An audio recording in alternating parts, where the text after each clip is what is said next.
Good morning. I'll call the meeting to order for the Board of Supervisors for October 7th, 2025. Welcome to the meeting and thank you for being here today.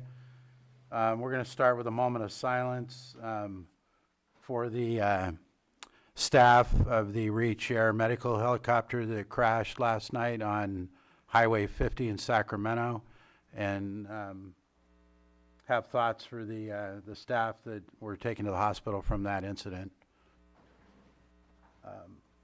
Next, we'll move on to the moment of silence.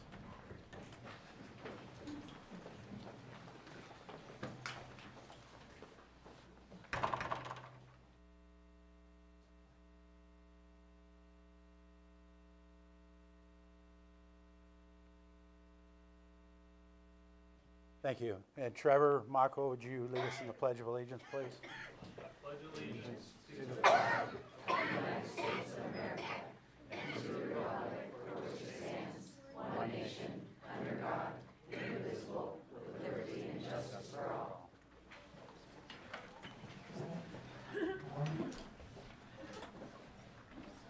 Do we have any extra items that are not appearing on the agenda today? There are no extra items. Thank you. Move on to the approval of the consent agenda. Do we have any board members that wish to pull any items from the consent agenda this morning? Hearing none. Any members of the public? You have one? Oops, yeah. Which one was it? Just one moment. It was the cannabis, I believe. It wasn't on the, That's not consent. No. Oh, okay, I'm sorry. Okay, never mind. Thank you. No items requested pulled by board members or the public. Any further public input? Nothing in the chamber, no hands in Zoom. Be ready to take a motion. Mr. Chair, I move to approve the consent agenda as proposed. Second. We have a motion and a second. All in favor, say aye. Aye. Aye. Opposed? A motion passes unanimously.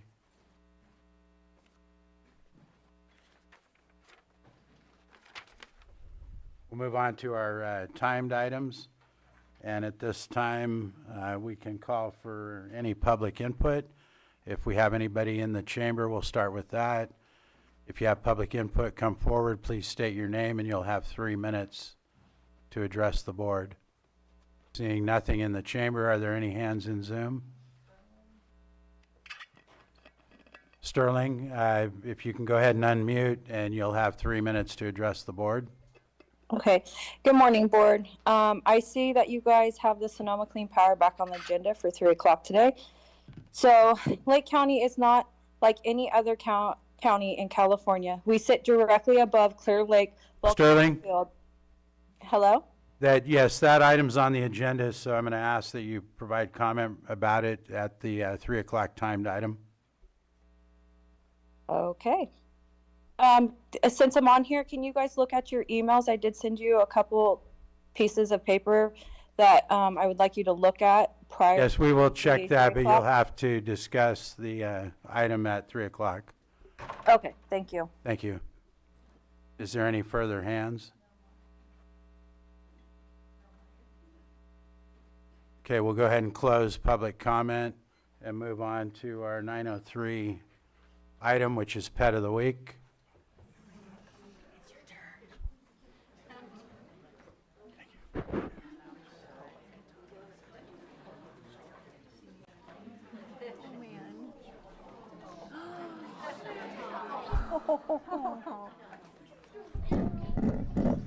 Good morning.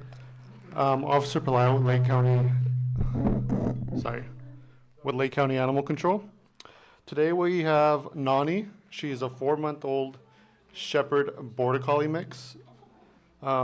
She was actually found on the side of the highway next to Lucerne. The rescuer actually got bit in the process of rescuing her.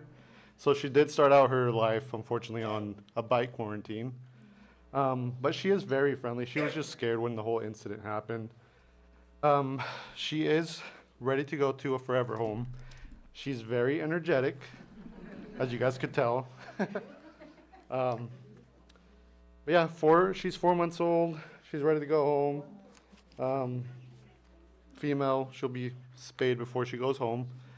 And if you guys have any questions or have any interest in her, her name is Nani, Kennel 20, and she'll be available at 4949 Hellbush Drive in Lakeport. And a good phone number in case you do have any questions is 707-263-0279. Say bye. Thank you, guys. Thank you. Thank you. Next, we'll move on to our 905 6.3 item, which is presentation of proclamation recognizing September 15th through October 15th, 2025 as Hispanic Heritage Month in Lake County. And we're going to start with Supervisor Owen reading that proclamation in English, and then we'll have a Spanish version after that. Yes. Diana. And Diana's going to come up? Yes. And anyone that's here for that proclamation is welcome to come up with Supervisor Owen and Diana Rico.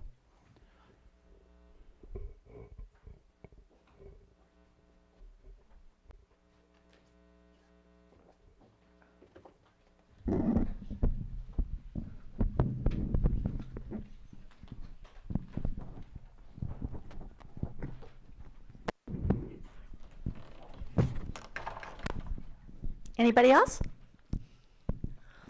Okay. The Board of Supervisors, Lake County, California, recognizes September 15th through October 15th, 2025 as Hispanic Heritage Month in Lake County. Whereas Lake County wishes to celebrate the accomplishments of Hispanic Americans who helped shape our country. We are grateful for the many contributions Hispanic Americans, men and women, make in our community and the vibrance they weave into our local culture. And whereas Lake County believes that the diversity, we are strengthened by the beliefs through the culture and experiences all Hispanic Americans who live in our country have and continue to enrich our classrooms, our neighborhoods, and our places of work. And whereas from Americans' earliest days, Hispanic Americans have played a prominent and important role in the nation's heritage, the Hispanic Americans continue to embody the pioneering spirit of America today, demonstrating a steadfast commitment to faith, family, and hard work.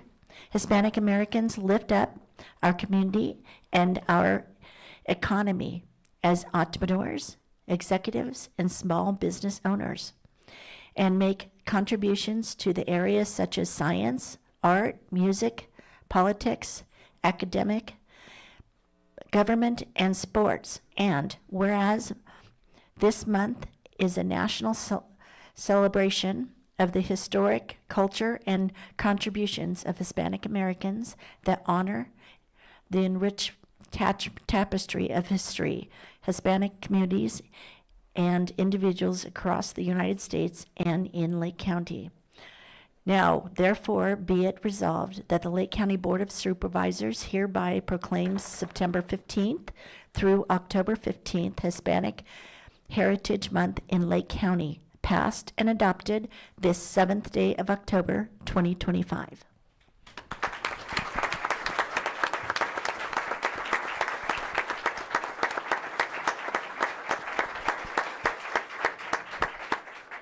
Now I'm going to read it in Spanish.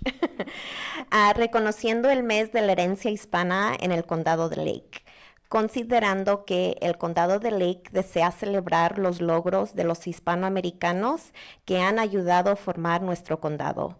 Estamos agradecidos por las numerosas contribuciones que hombres y mujeres hispanoamericanos hacen a nuestras comunidades y por la vitalidad que aportan a nuestra cultura local. Y considerando que el condado de Lake cree En la diversidad encontramos fortaleza en nuestras creencias, pensamientos, culturas y experiencias. Todos los hispanoamericanos que viven en nuestro condado han enriquecido nuestros salones de clases, vecindarios y lugares de trabajo. Y considerando que desde los primeros días de la historia de Estados Unidos, los hispanoamericanos han desempeñado un papel destacado e importante en nuestro patrimonio nacional y hoy en día continúan personificando el espíritu pionero de América. Al demostrar un compromiso firme con la fe, la familia y el trabajo arduo, los hispanoamericanos fortalecen nuestras comunidades y economía como emprendedores, ejecutivos y propietarios de pequeños negocios y contribuyen en áreas como la ciencia, el arte, la música, la política, el mundo académico, el gobierno y el deporte.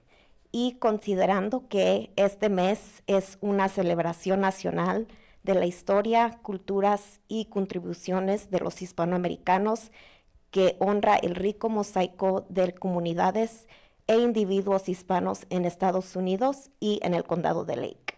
Por lo tanto, se resuelve que la Junta de Supervisores del condado de Lake proclama oficialmente el periodo del 15 de septiembre al 15 de octubre del 2025 como el mes de la herencia hispana en el condado de Lake, aprobado y adoptado este 7 de octubre de 2025.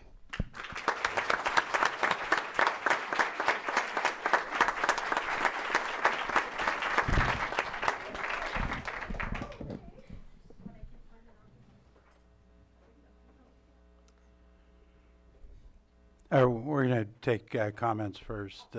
Anything from the board? Go ahead. I mean, very similar comment to last time when we were celebrating Native American Day. Any day that we get to celebrate our diversity, I think is a good thing to acknowledge and recognize. Our population is ever changing, and we're seeing a growing and growing population of Latinos in our community. And I think that understanding one another and celebrating one another is important. So thank you very much for having this proclamation today. Anything further? Thank you. And Sam, we'll go ahead and first open it up to the public. Is there any public comment? Anything in the room? Seeing none. Anything online? No hands in Zoom. We can take a picture, Sam.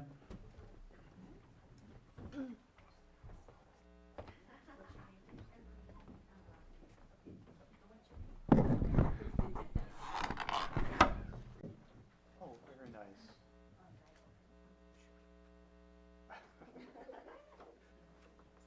Yay. Okay, great. Okay, ready? Okay, here we go.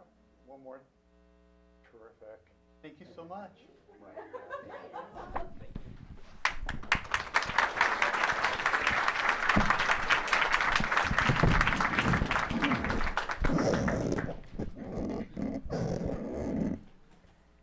Next, we'll move on to our 6.4910 item, which is presentation of proclamation designating the month of October 2025 as Head Start Awareness in Lake County, and Supervisor Pyska is going to lead this presentation.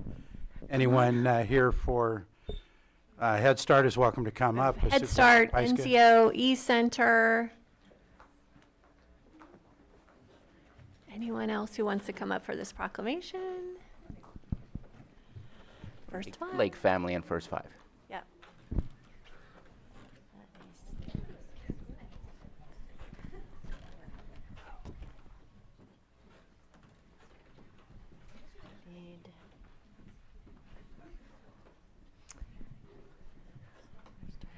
All right, Board of Supervisors, County of Lake, State of California proclamation designating the month of October 2025 as Head Start Awareness Month in Lake County.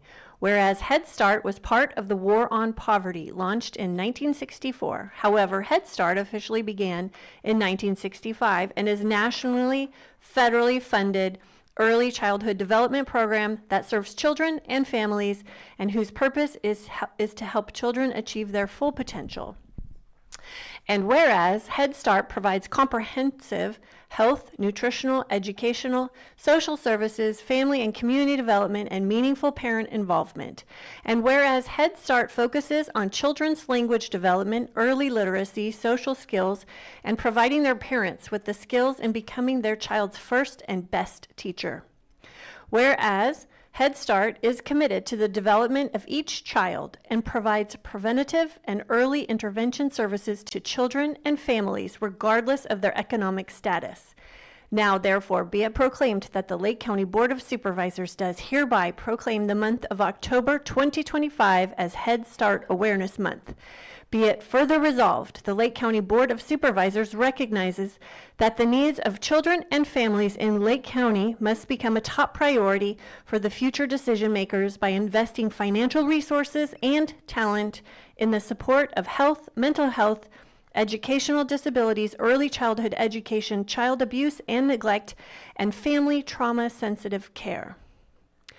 Be it further resolved, the Lake County Board of Supervisors encourages all parents of preschool-aged children to participate in literacy activities, such as reading a book with your child, attending a play with your child, and going to the library with your child during the month of October. Passed and adopted this 7th day of October 2025, signed by the Vice Chair of the Board of Supervisors, Supervisor Rasmussen.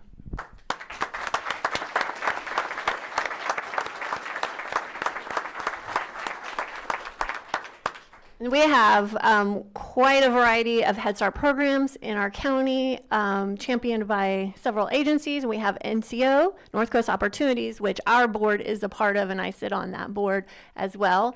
But I want to pass the microphone off to let all of you talk about, or whoever would like to talk about, the programs that you run and who you impact. Good morning, and thank you again for this. It really means a lot. I'm Raj Samra, and I'm here from eCenter. We run and operate the Lake County Migrant Head Start program, and our services are April through November. And again, thank you for your support. Thank you.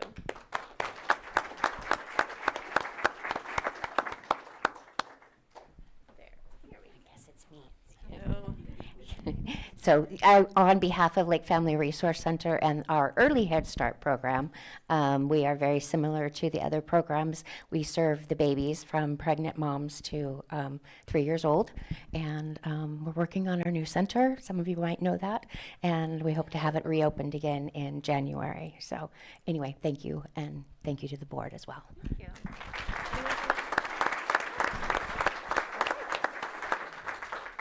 Any comments from board members? Supervisor Spatier? I'll just state that you have important work. We are in a state and in a nation that has a child care crisis, in the sense that the support to parents are not there at this moment in time, forcing some parents to quit their jobs, not have all the hours that they need in order to make the money they need to pay their bills. And so the work that you do is really important. And I know that we are working on the side. I know First 5 is doing so, and I'm sure you're all advocating as well to try our best to expand these services and making sure that they are affordable, and that they are also providing those who are providing the service a living wage as well. So very important work, and I thank you for bringing this proclamation.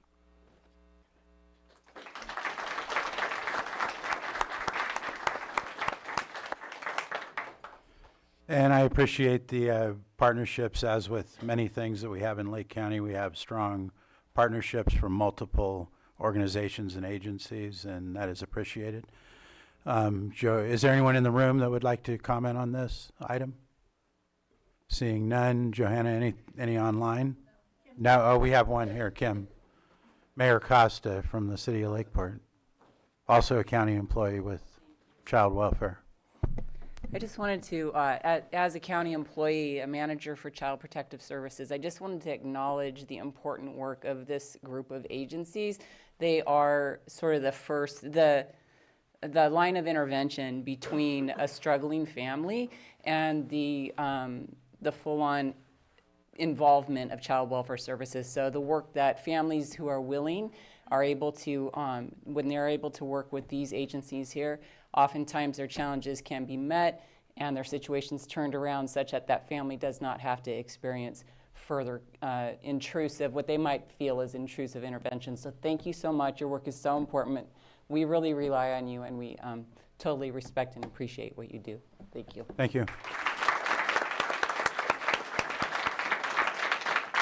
And there was nothing online, Johanna. All right, with that, we'll bring Sam up for a picture.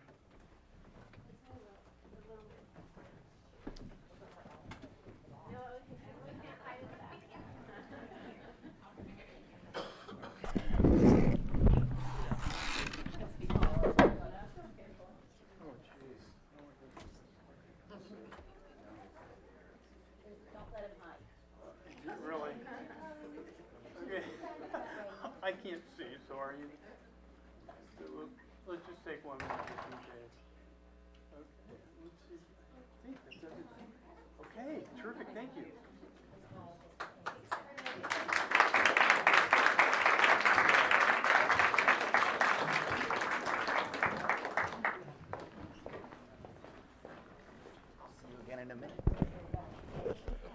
And next, we'll call our 6.5 9:15 item, which is presentation of proclamation designating the week of October 5th through 11th, 2025 as National 4-H Week in Lake County.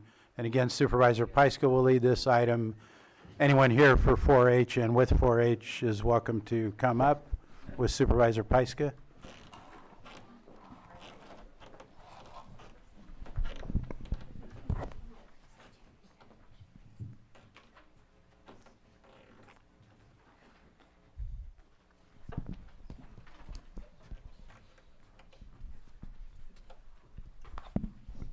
Board of Supervisors, County of Lake, State of California proclamation designating the week of October 5th through the 11th, 2025 as National 4-H Week in Lake County. Whereas this year's National 4-H Week theme, Beyond Ready, reminds us that 4-H is building a ready generation in a world of change and equips young people with skills for the future while meeting them where they are today. Whereas 4-H is America's largest youth development program and is in every city and county in the United States, supporting 6 million youth across the country become engaged, successful, and independent. And whereas during the 2025-26 legislative session, the California State Assembly member Cecilia M. Aguiar Curry introduced House Resolution 66, HR 66, to honor National 4-H Week. And whereas the 4-H leadership has been over 225 youth and 72 volunteers in its 9 clubs in Lake County, becoming confident, independent, resilient, and compassionate leaders. Whereas 4-H programs are delivered by the Cooperative Extension System, a community of more than 100 public land grant colleges and universities across the nation that provides experience for young people to learn by doing. And whereas California 4-H is led by the University of California Cooperative Extension, the research and outreach arm of the University of California's Division of Agriculture and Natural Resources. And whereas 4-H connects young people and adults to their communities, preparing them for work and life through experimental and inquiry-based learning while providing emergency research for positive youth development. And whereas expanding from its strong agricultural roots, 4-H helps young people explore the world around them and grow into productive adults. And whereas supporting future leaders in science, agriculture, and community leadership is key for the U.S. Department of Agriculture National Institute of Food and Agricultural 4-H programs. Now, therefore, be it proclaimed to the Board of Supervisors of the County of Lake does hereby designate October 5th through October 11th, 2025 as National 4-H Week throughout Lake County and encourages all citizens to recognize 4-H for their significant impact they have made and continue to make by empowering youth and the skills they need to lead for a lifetime. Passed and adopted this 7th day of October 25, signed by the Chair of the Board of Supervisors.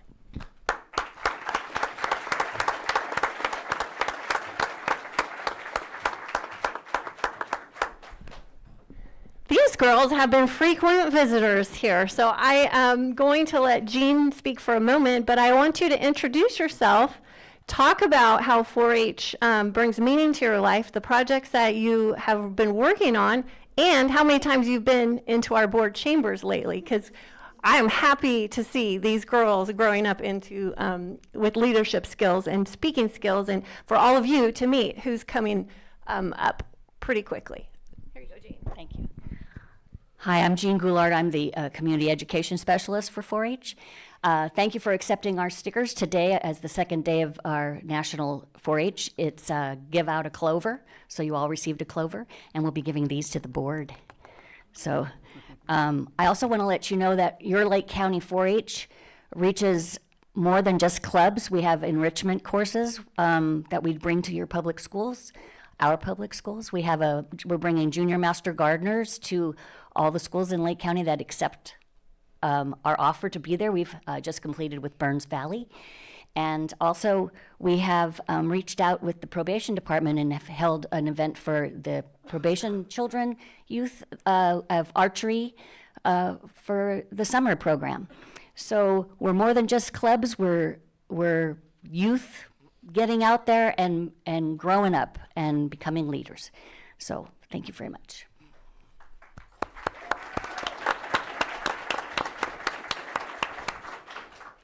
Hi, my name is Safira Edwards, and I am a teen leader for Civic and Leadership. We go around and we talk to Pomo School about 4-H and the clubs and the groups and everything that we hold, and how it's a great opportunity for all youth to do. You grow up in a group and it's full of family, you're close with everybody, and it's fun, and it keeps us off the streets and not doing bad stuff.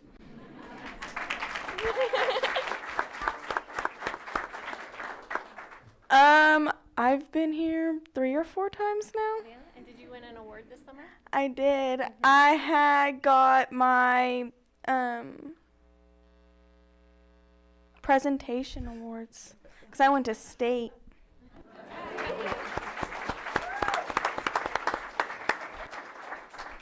Hello, everybody. My name is Emmylou Hayes. I've been in Anderson Marsh 4-H for 8 years now. This year, I am the running vice president for our Anderson Marsh group. I am in poultry, horse, archery, all sorts of other groups. And I've been here about probably like 6 times. Yeah, I was the very first. Yeah, I was the very first one to come. And 4-H means a lot to me. It keeps me entertained. I get to meet a lot of new people, so it's a lot of fun.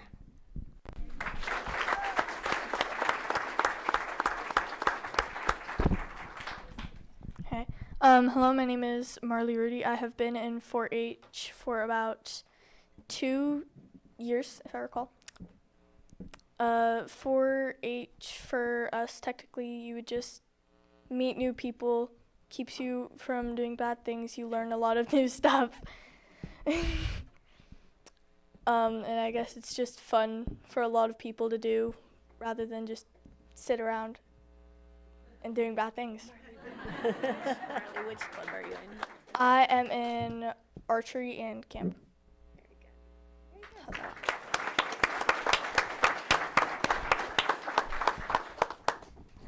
Hi, my name is Leah. I've been at 4-H for 3 years, and the groups that I'm in is poultry, our lambs, I forgot what it's called, and 4-H is a really good thing to do, and I don't know. Did you go to the fair? Yeah. I went to the fair and I sold 2 lambs, and Is that your first time? no, it's my my 3rd year going to fair, and I've been here 3 or 4 times, I think. Yeah, you have. You're a regular too. Nicole, did you want to say anything? Nicole, did you want to say anything? So you've met our future leaders.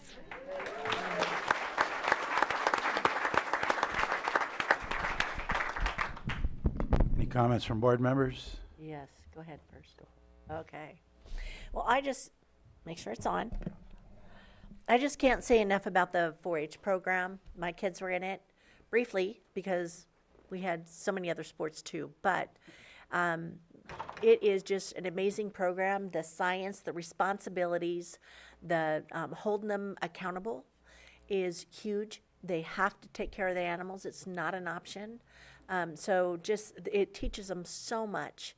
And the families that are in it are, it's, what is it, the old saying? It takes a village to raise a child. And that's what you see in 4-H. You see a lot of old values as far as the kids have to do a lot of this stuff. So we're teaching the kids to work at an early age, which is really important. Otherwise, we get kids in their high school years and out of high school that really don't know how to work. So these kids do know how to work. I can't say enough about the program. I actually, last night was the first meeting for Middletown's 4-H club. And I had 3 kids at I think I had about 4 or 5 kids at my ranch that I'm like, how come you're not at 4-H? So I'm making phone calls to Karen Jones. Hey, I think I'm sending you some more kids. So one of the things I'd like you guys to mention is how they can sign up. The kids can sign up throughout. The number of programs and what do you call it?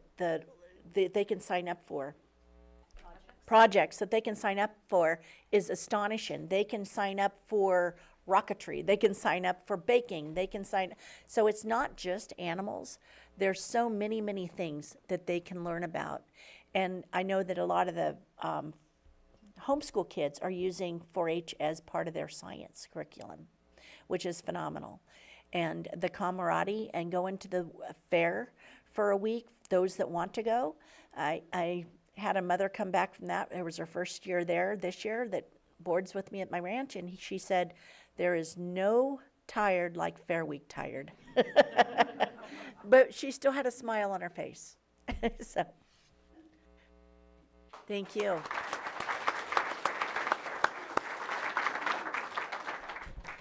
Love the program. I think it's a great agricultural apprenticeship program, even though there are other activities that come along with it, but I love what I see. I love that I get to see you guys every single year. I see you growing and developing. This is awesome. I see your skill sets growing in the way that you're speaking on the microphone versus the first time that you were here. It is obvious that the program is a success here and it continues going. I want to thank you for always coming to us and sharing with the audience and with us, but I also want to say thank you to the advisors, because without advisors, it's really difficult to run a program, and I know that we have advisors who have dedicated themselves to making sure that our students have access to these programs, and I'm very thankful for that.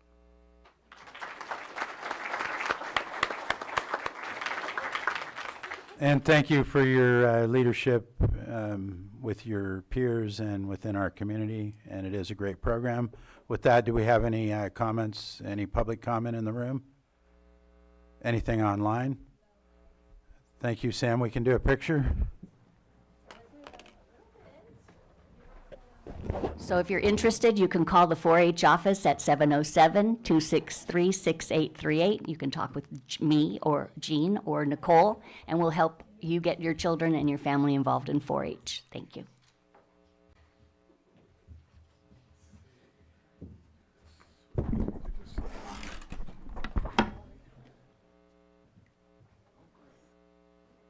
Ready? There you go. Thank you. Thank you. Oh, sorry.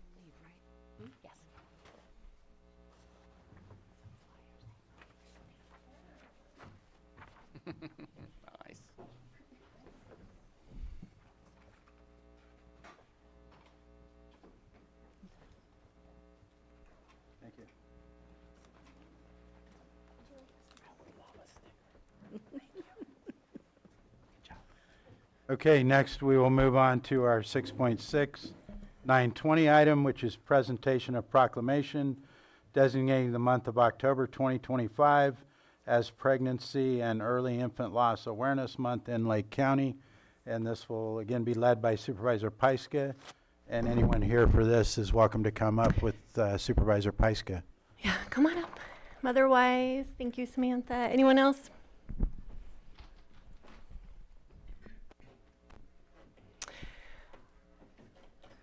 Board of Supervisors, County of Lake, State of California proclamation designating the month of October 2025 as Pregnancy and Early Infant Loss Awareness Month in Lake County.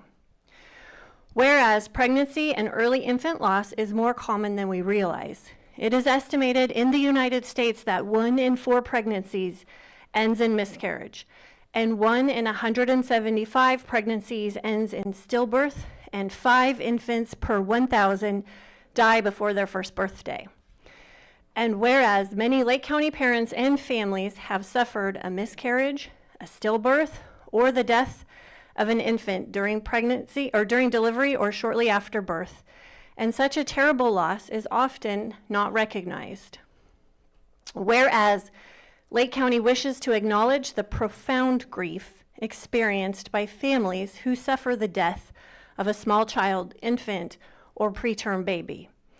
And whereas even the shortest lives are still valuable, and the grief of those who mourn the loss of these lives is significant.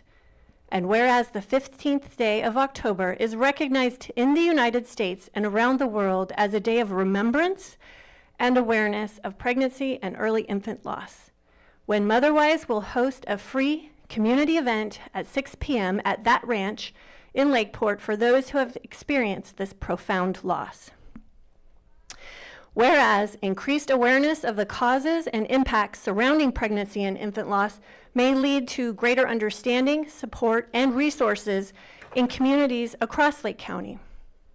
And whereas recognizing Pregnancy and Early Infant Loss Awareness Month and Remembrance Day would enable the people of Lake County to consider how, as individuals and communities, they can meet the needs of bereaved mothers, fathers, and family members and work to prevent the causes of these deaths. Now therefore be it proclaimed, the Board of Supervisors does hereby proclaim October 2025 as Pregnancy and Early Infant Loss Awareness Month in Lake County and encourages parents, caregivers, and all residents to become educated in opportunities to prevent pregnancy and early infant loss and support bereaved families when prevention is not possible. Passed and adopted the 7th day of October 2025, signed by the Chair of Board of Supervisors.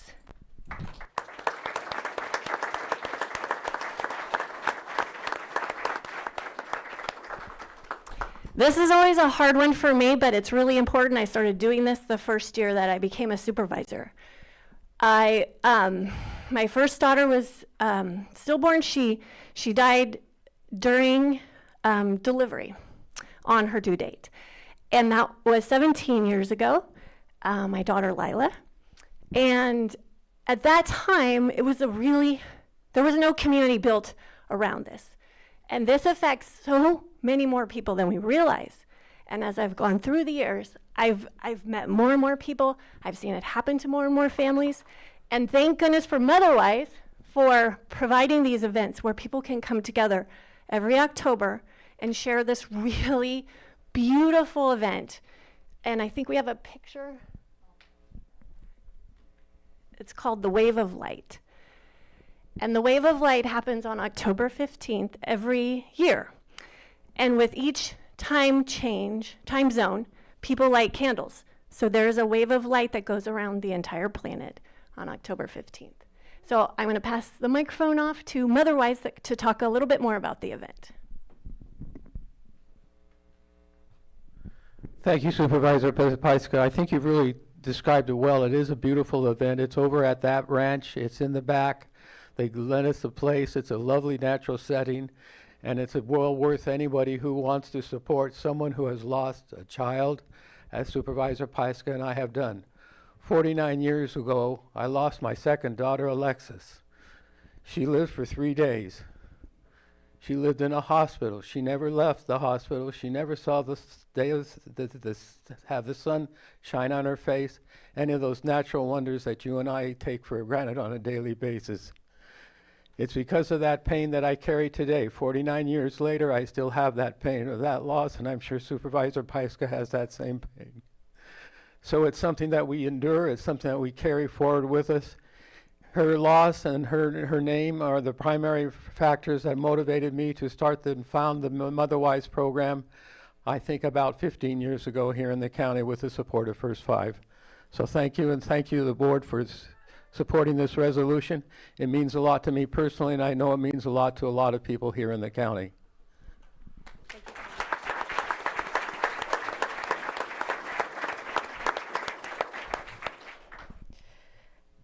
I promise I'm not going to make everybody else cry, but I just want to take a moment to say that you're not alone if you've experienced this. This is a beautiful event. I got the opportunity to go last year, and you'd be surprised at how many families came, how many families were there, and just the amount of support and love that can be shown through it. And I'm going to stop. Thank you.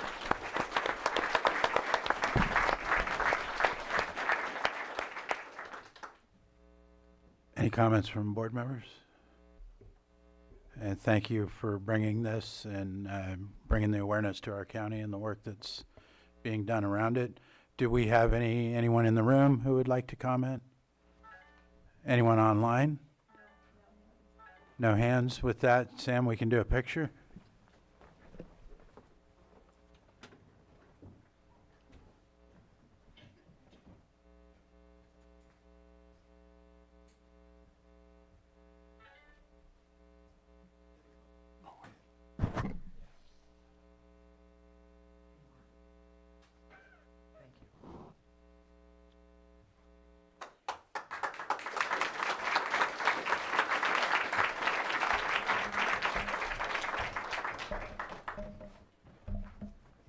Next, we'll move to our 6.7 item, which is presentation of proclamation designating the month of October 2025 as Domestic Violence Awareness Month in Lake County, and this will be led by Supervisor Sabatier.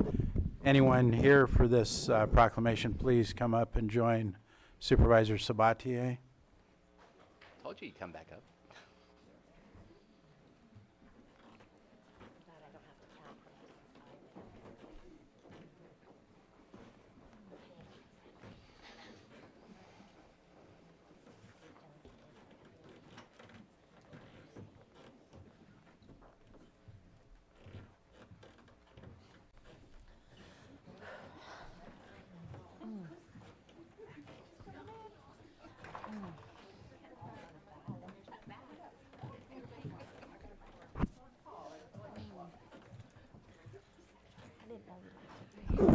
Wow, what a team. So just quick words before I start. It's saddening to me that sometimes the people that say the strongest words, such as I love you, can also be the ones that hurt you the most. And that's for your partners, for your family members, as well as sometimes your children. But behind me is an immense team of people who provide services to help folks enduring these types of issues. We just had a town hall about homelessness, and one of our tracking numbers is the amount of people that are dealing with domestic violence that are also experiencing homelessness. It is a devastating action that really destabilizes a human being and puts them in the worst of positions and makes them very vulnerable. So this is important. Proclamation designating the month of October 2025 as Domestic Violence Awareness Month in Lake County. Whereas domestic violence impacts women, children, and men of all racial, cultural, and economic backgrounds. And whereas emotional and physical scars resulting from domestic violence are often severe and long-lasting. And whereas in the past 12 months, Lake County law enforcement responded to over 418 incidents of domestic violence, including men, women, and children. In the past 12 months, the Victim Witness Division of the District Attorney's Office has served 324 victims of domestic violence, and the District Attorney's Office has prosecuted 168 felonies and misdemeanor acts of domestic violence. Lake Family Resource Center responded to 927 crisis line calls, served victims, and sheltered 118 domestic violence victims and their children for a total of 4,228 bed nights. Whereas it is crucially important to hold perpetrators responsible for assault and to prevent domestic violence at every opportunity. And whereas family violence is a community problem, stopping the cycle requires not only the strength and courage of survivors, but also the support and involvement of all members of the community. And whereas many organizations such as the District Attorney's Office, Sheriff's Office, Lakeport Police Department, Clear Lake Police Department, and Lake Family Resource Center are committed to ending domestic violence in Lake County and provide essential crisis intervention and prevention services to all members of our community. Now, therefore, be it proclaimed that the month of October 2025 is designated as Domestic Violence Awareness Month in the County of Lake, and our community is urged to support the efforts of the agencies assisting victims of domestic violence and to increase their involvement in efforts to prevent domestic violence, thereby strengthening our community and creating an environment which honors, nurtures, and protects all members of every family. Passed and adopted the 7th day of October 2025 and signed by our Vice Chair of the Board.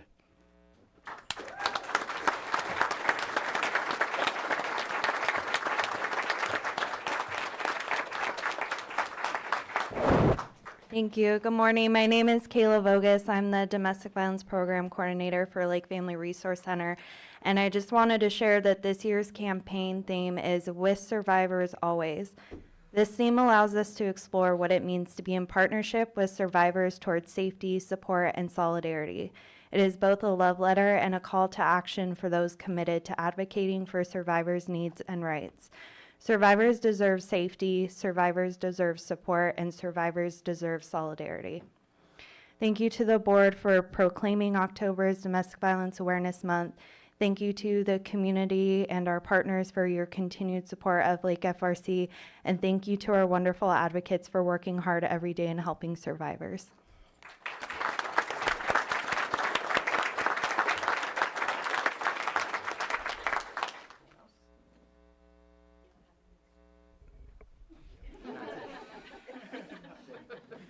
Good try. Nothing further. Turn it back to the board. Any comments from board members? And I will just say again, I appreciate the collaboration that we have in the county and Lake Resource for all the work they do around us. I was fortunate to work with them for over 3.5 decades and hundreds of cases, and I appreciate that. Thank you.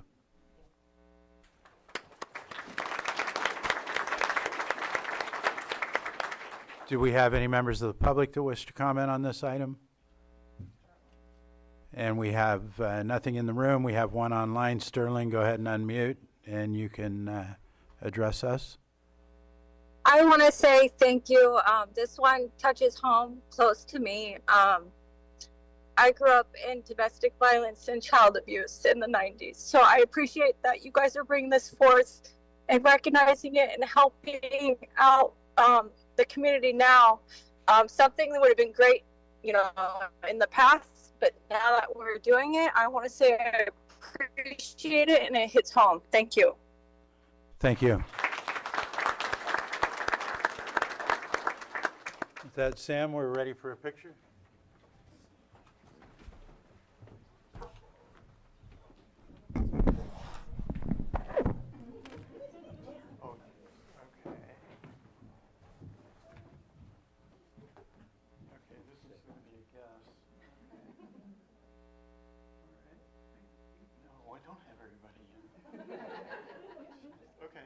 Okay. Ready? Here we go. Let's do one more just in case. Okay. Terrific. Thank you so much.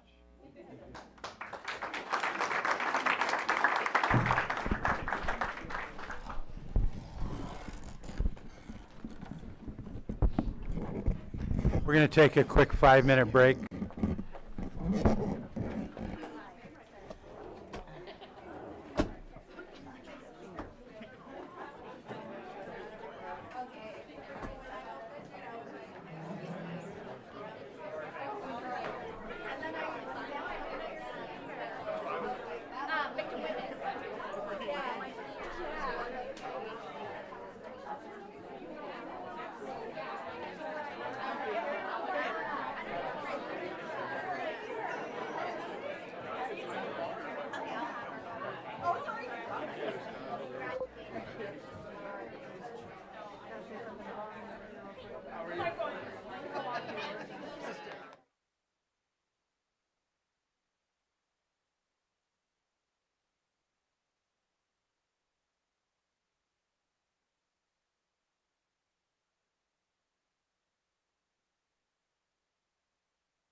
This one might have been the one that I took down there, because now I feel it.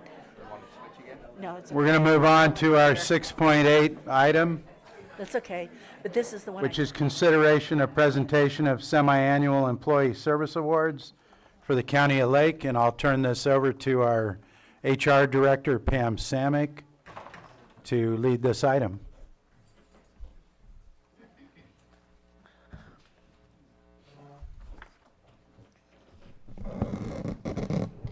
Thank you. Thank you. Pam Samak, Human Resources Director. Welcome to our fall edition of our Employee Service Awards. We take twice a year to honor our employees in 5-year increments. We start at 5 years and go upward. We'll call each manager up. We've got a small presentation which will be shown here on the screen. And would just like to say a deep thank you to all of our employees who are our greatest asset, and this is your time to be celebrated. So first up, the assessor recorder.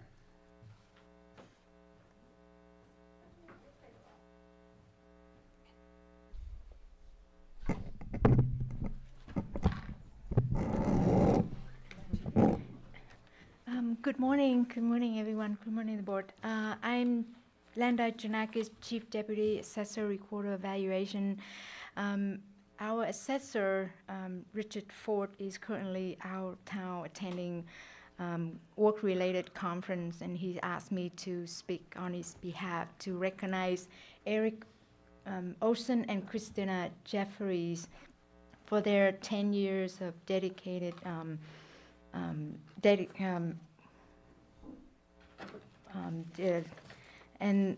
unfortunately, both Eric and Christina are out of the office today, but we still want to take a moment to acknowledge their work, their hard work, and express our appreciation. Christina Jeffrey began her career with our office as a deputy assessor recorder. From the very beginning, she showed initiative, always willing to go the extra mile to serve the public and support her colleagues. No matter the task, Christina has never hesitated to step in where she's needed. Over the years, Christina has continued to grow in her role. For the past 6 years, she has served as a certified appraiser, always contributing her skills and hard work toward the success of our office. She has shown her commitment to professional growth, completing ongoing education with the State Board of Equalization. Most recently, she successfully completed advanced courses and in the process of becoming an advanced appraiser. Along with her own work, Christina is always willing to share what she knows and lend a hand in training new staff. Her work ethic and dedication make a difference for our team. We truly appreciate everything Christina has done for our office. On behalf of the Assessor Recorder Office, thank you, Christina, for your 10 years of outstanding service. We look forward to many more years of working together. Congratulations.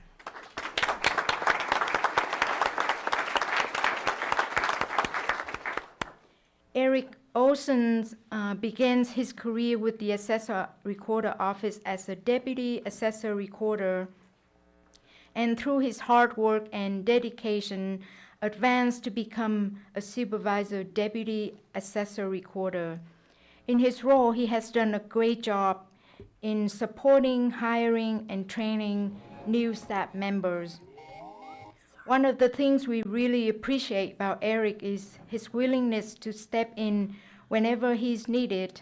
He takes responsibility and pride in ensuring that the work gets done.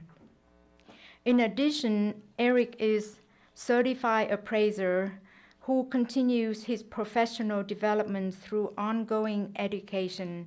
His hard work and dedication make him a true asset to our office. We are truly very fortunate to have Eric on our team. On behalf of the Assessor Recorder Office, thank you, Eric, for your 10 years of outstanding service. We look forward to many more years of working together. Congratulations. And thank you.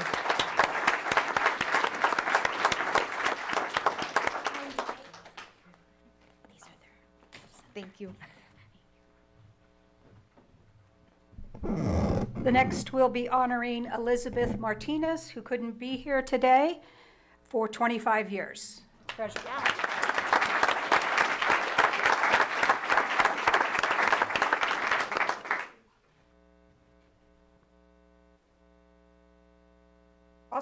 Also from the library, we have Mickey Price, 5 years.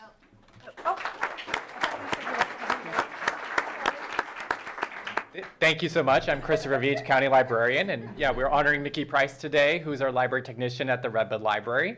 She does so much for the library, including she's very creative. She has lots of great programs she presents to the public, like the Bad Art Paint and Sip, where people can come and make bad art and sip mocktails, or her library book club. She also runs our grant program for Zip Books, which gets new books into the library. She does interlibrary loan transfers from libraries all across the country, and she loves to do outreach. She's been at the Blackberry Cobbler Festival. She was at the Pear Festival, and she drives the bookmobile there too. So she's a wonderful asset for our county and for the library. Thank you.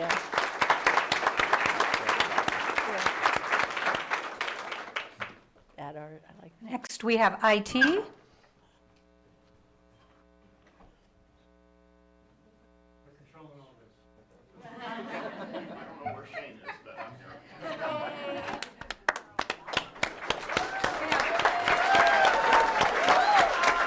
Ron Sharp, 35 years.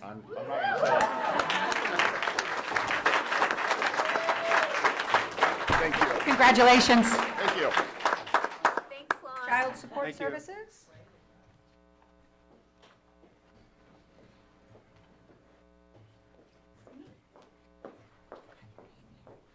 Thank you.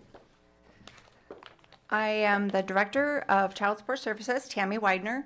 I would like to first introduce, who's up first? Betty Dore, please. Come on up, Betty.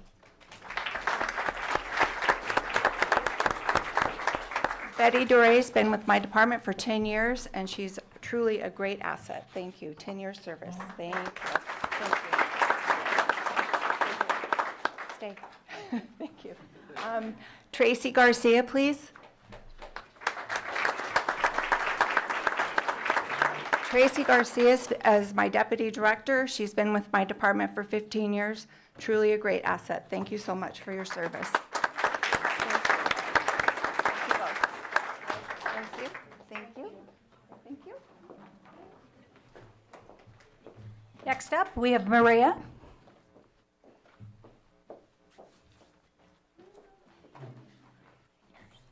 Thank you. Awesome. Mireya Turner, Community Development Director. I could talk about these people for a really long time, but I want you guys to get out before dinner, so I'll keep it brief. First, we have Aaron Madden, Building Inspector. Are you here? No. Okay, I told him I was going to talk about him anyway. Anybody that knows Aaron knows that he brings a very strong work ethic to our team. He is an example of strong courage and overcoming, and he is pursuing professional development, taking all these tests, even though they're really scary. So I just commend Aaron for not letting fear stop him ever. Thank you. Next. Who's next? Who's next? Okay. Oh, Lori. Yay. Lori's here. Lori.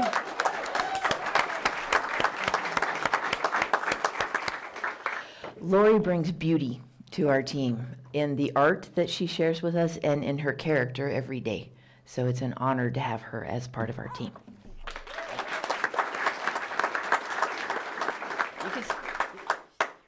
Who's next?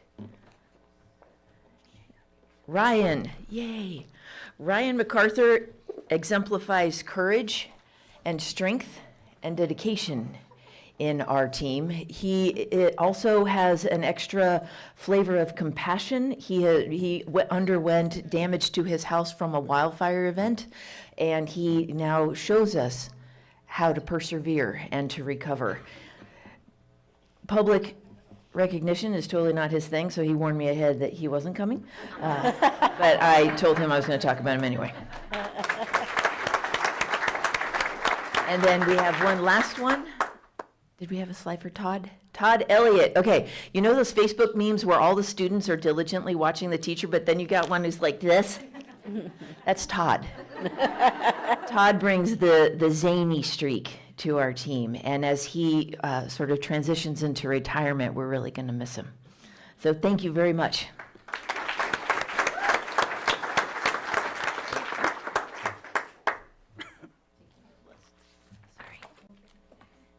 Next, I'd like to call back Shane to give him an opportunity to talk about lawn.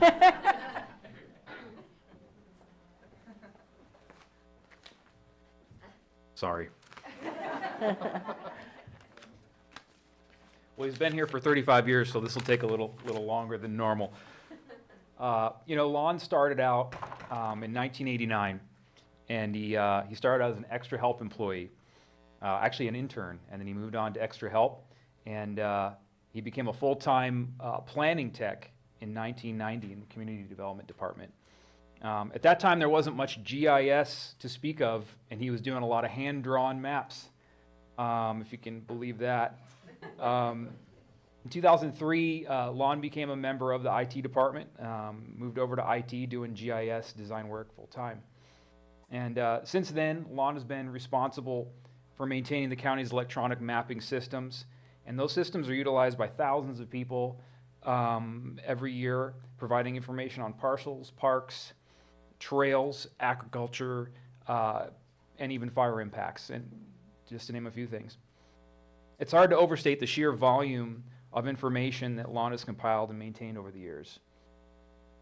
In addition to the electronic maps themselves, Lon painstakingly maintains our lot lines and other information for every parcel in the county. Lon's work is utilized by most county departments, as well as the public. And if you haven't checked out our GIS portal yet, you should. There's a lot of very interesting and useful information on there. And Lon has created, implemented, or maintained nearly all of it.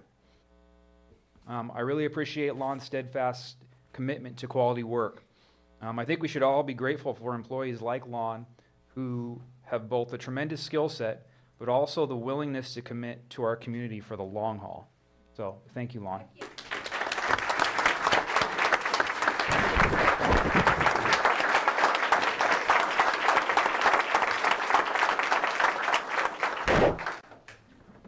Next up, Public Health.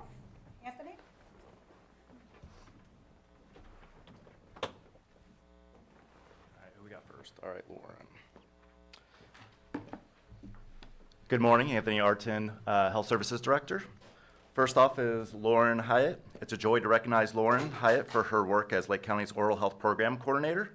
Lauren is a passionate educator, especially when it comes to teaching our youth about healthy habits. You can often find her in schools and libraries handing out free oral health supplies, always with the help of her trusty sidekick, Chomper. Lauren's energy, creativity, and commitment to prevention have made a lasting impact on the smiles of our community. Thank you, Lauren.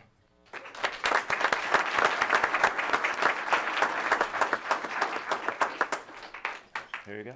Thank you very much. I appreciate it. Next up, Christina Vissinger. Thank you. I'm proud to honor Christina Vissinger for her outstanding service to Lake County as a community health nurse. Christina specializes in communicable disease control, including STI and HIV surveillance, and plays a vital role in keeping our community informed and protected. She also lends her skills to our home visiting program, supporting families and promoting better health outcomes. Christina's clinical expertise, compassion, and steady presence make her a true asset to public health in Lake County. Thank you, Christina.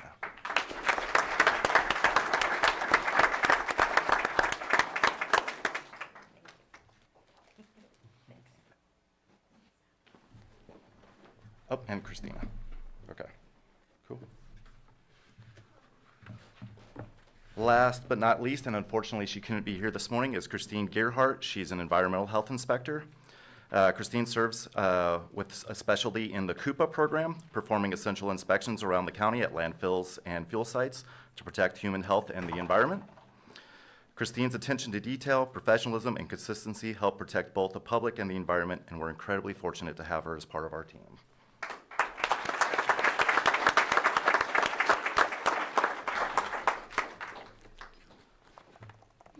Behavioral Health, Elise.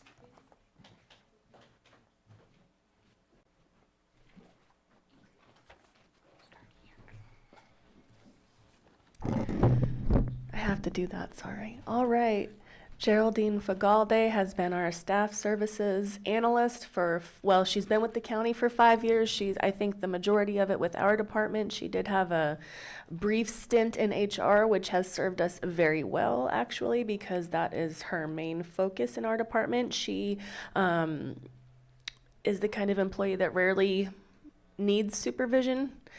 She has the ability to use good judgment, work independently, is dependable. I mean, Jerry is incredible. So come on up here.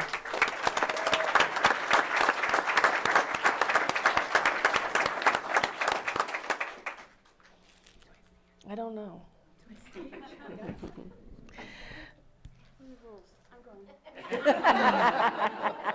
I don't believe we have Melissa Kopf here today, no. She typically works remote. She is an analyst with our Lake County Continuum of Care. If you did not know, Lake County Behavioral Health is the lead administrative entity for the Lake County Continuum of Care and has grown a lot over these last few years. I don't think if it weren't for her and her dedication that it would be as in good a shape as it is now. Okay, so Melissa, now we will move on to, okay. Yes. Monty, and I see her taking a picture of Melissa. Montanique Pax. She was recently, I mean in the past year or so, promoted to a senior staff services analyst with our fiscal department. Nothing makes the world go round like money, and so we appreciate Monty and her dedication to this department and her positive attitude at all times. Come on.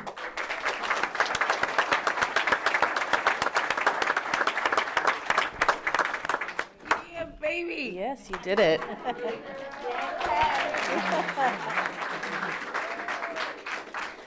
Okay, is Miss Kendra Boyce here? No, she must be out somewhere teaching mental health first aid or question, persuade, refer, or some other program somewhere. I'm sure she is busy. She's so lovely. So Kendra is a breath of fresh air. She is like sunshine in a person. She is just kind, caring, compassionate, is great at what she does in the schools, engaging with our youth and with the community, and has probably trained hundreds of people in mental health first aid in our community, and that's really left a lasting and impactful imprint. And so we are so thankful for her 10 years of service and look forward to many more. Thank you, Kendra.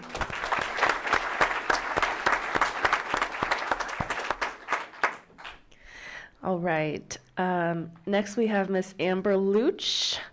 Yes. Amber is a staff services manager.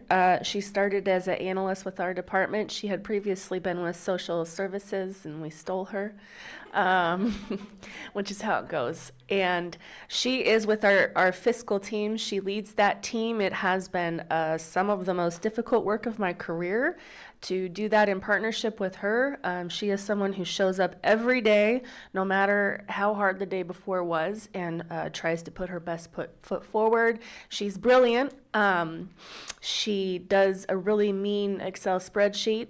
And she is a great member of our management team and part of why I think we have had so much success. Thank you, Amber.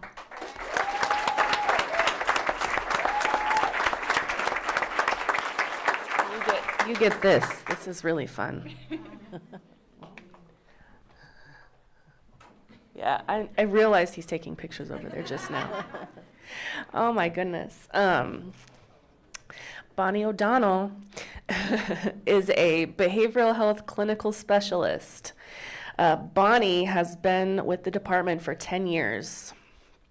And she is currently actually co-located at the Lakeport Police Department. She is a member of our mobile crisis team. She also has served as an SUD counselor, and she maintains that license or certification, I believe, as well. I call her Affectionately, I refer to Bonnie as Reno 911. And that is because she is out there. She is not afraid. She will literally sit in the gutter with somebody for as long as it takes until they can both move out of that together. And I think those kind of people and that level of compassion and dedication to service is incredibly rare. But I'm honored to have her as a behavioral health worker with our department. Thank you for your years of service. Come on up here.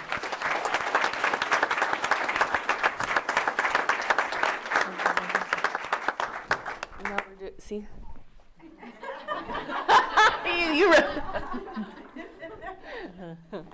We have so many. This is really exciting, guys. Woo. All right. Last but not least, this is a big one, right? We have a 25-year award to give to Miss Rachel Nell. 25 years.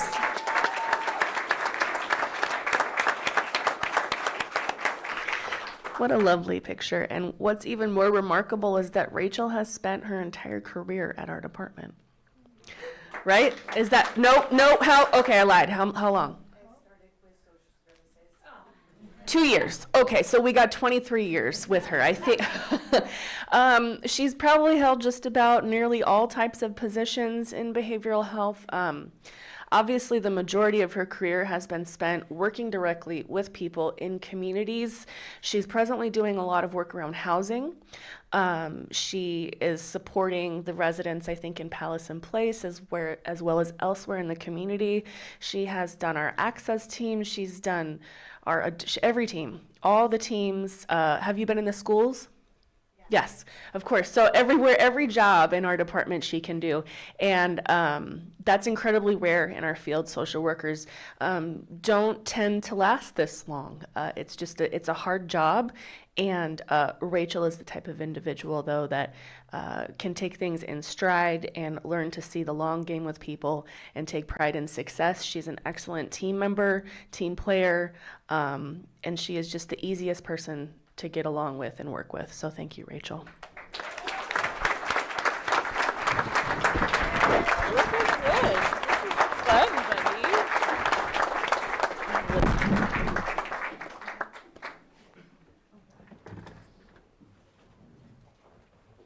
Parks and Recreation and Landfill.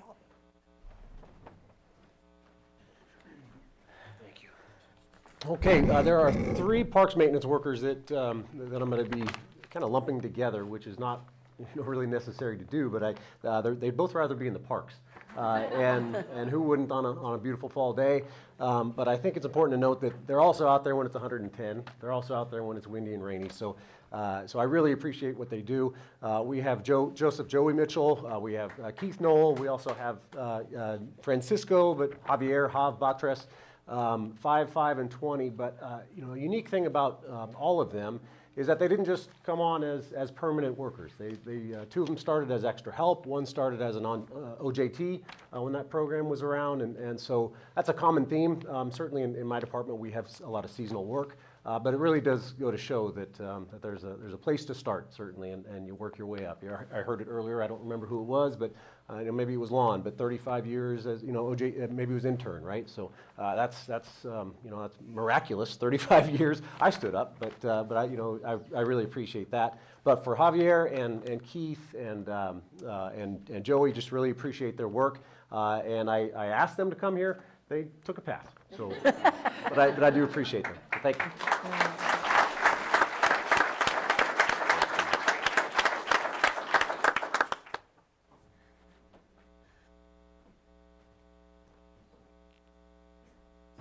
Still your turn, Lars. Back up, Lars. He's not here either. Kevin Perry. It's Kevin Perry for. I don't think he's here. I didn't see him. No, Kevin Perry. Thank you.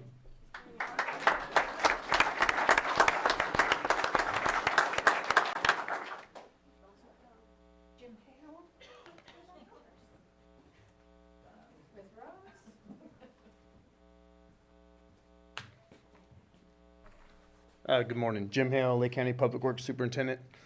I'm going to do this a little different just because I know they're uncomfortable and so am I, so I'm going to call them both up at the same time. So, Charlie, Santiago.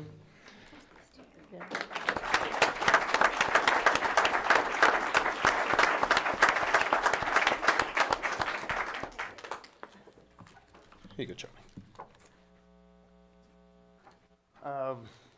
Both these gentlemen are heavy equipment operators for Public Works. They promoted in August 2023. I just got a short thing to say to both of them. With young men like this on our staff, the future of our department is very bright. I appreciate everything that you do and everything that you have done for this department. I would like to thank you both for your time and your efforts. So thank you. Congratulations.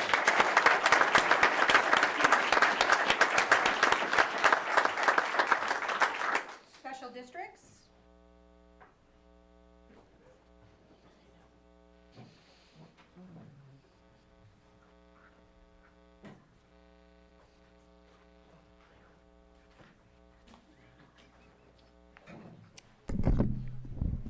Good afternoon, or good morning.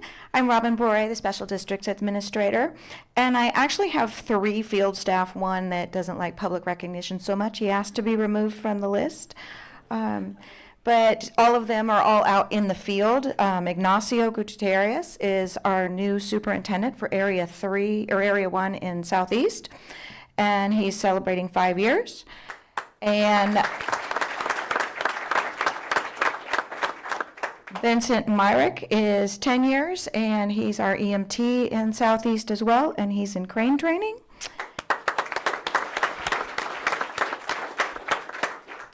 And the one that's not on the list is Alan Miller, but I want to give him a shout out anyway. He is at the Lakeport Water Plant working on the water.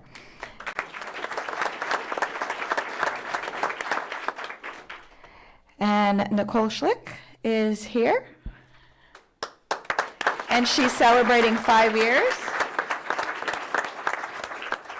And she's instrumental in making sure that all of our water bills go out each month or every other month. And she's a very valued member of our team. And thank you very much.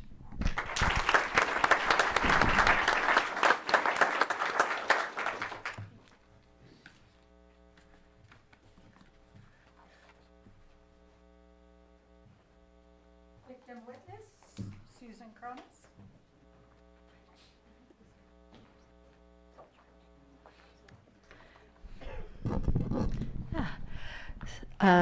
I'm Susan Cronus, the district attorney, and I have Tatsu here, the head of our victim witness office. For 10 years, he has been in our office officially, but he was volunteering and working extra help in our office for much longer than that. And so he's just phenomenal to have as head of the Victim Witness Office, which is such an important office, giving services to people in need, in crisis. And so he is a calming person. He's a tech person, which is awesome. And he's also, I just appreciate him so much. He's very organized. He gets things done. And he also comes up with innovative procedures. And so he is also in law school, and we hoped maybe, who knows, I mean, as head of victim witness, he's awesome, but I would, transfer him to a deputy DA anytime. So thank you, Tatsu, and congratulations for 10 years.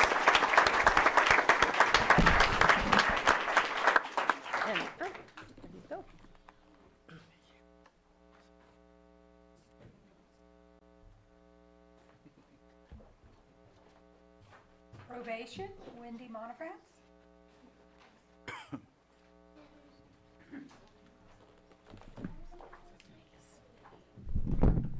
Good morning. I'm Wendy Monfrance, the Chief Probation Officer. Today, we're recognizing Juliana Bisaccio, who has been with our department for 25 years, which is incredible. And she's done some of the most difficult jobs. She started as a juvenile corrections officer and then became a supervisor back when we had a juvenile hall. And when we were preparing to close it, she promoted to a probation officer, and now she runs our investigations unit, which is in charge of all of our documents that are given to the court and any requests the court makes of us. And she's just the most knowledgeable person in the building, and she's amazing to work with every day. And this last 2 weeks, she's at our Supervisor Leadership Academy, so she can't be here, and she was very sad to miss this opportunity. So we thank her.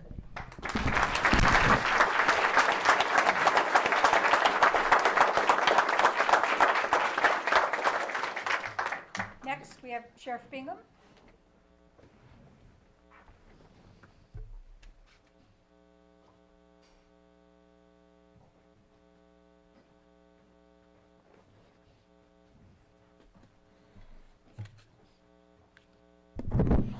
I've already been warned by some of my staff that I can't talk about them too much up here, so at the risk of mutiny, I'm not going to. I just would like to say that, you know, I get to be up here, and sometimes I'm in the spotlight a lot, but the reality of it is, without the work that these people do, there's no way that the Sheriff's Office would function and serve our community in the way it does today. So we'll start with Daniel Costancio, who cannot be here today.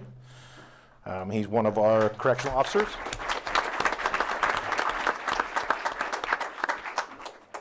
And then also Peggy Perry, who is a correctional aide, who is also not here today. 20 years of service.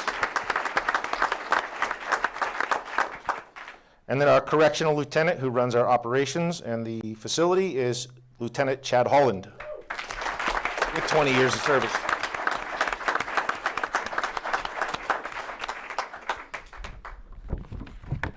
Shake your hand, but I only got 2 of them. Thank you. Next up was our coroner tech, who has a difficult job, and we could not have a coroner's division without the work that she does. Robin Reed with 5 years.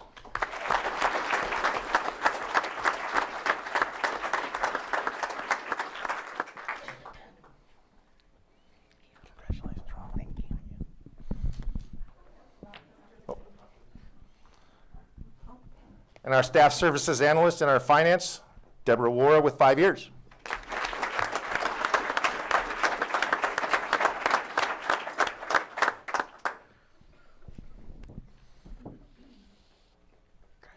Thank you.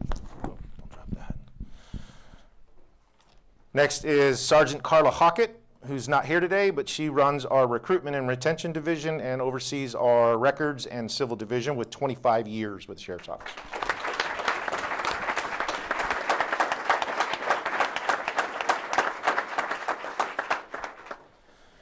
And then last, somebody who I could not run this department without. He talks me off the ledge sometimes, slows me down and says, wait, let's take a breath, let's think about it. And then also what I really like about him is that he challenges me and he challenges my ideas and he really makes me think. And I could not be the sheriff that I am without him. My undersheriff, Corey Pollich, with 30 years.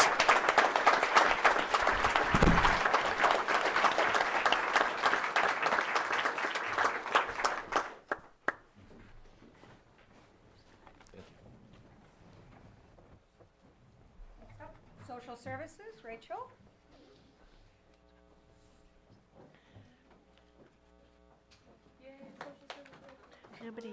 Nobody mentioned Wendy. She is, Okay.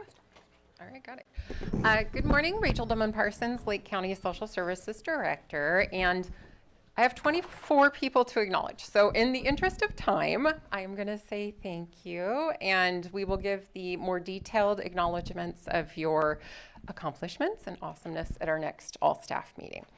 So first up, we have a 5-year award for Joshua Anderson. Okay.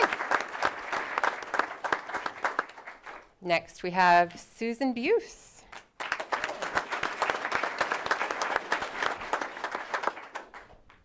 Jamie Gardner. They are all hardworking or watching online. Charlotte Giovacchini. We got Craig Holsey. Gabby Medina. I know she's working right now. Katrina Walsh.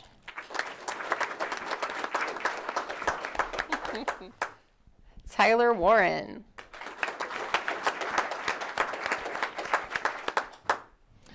Mary O'Brien.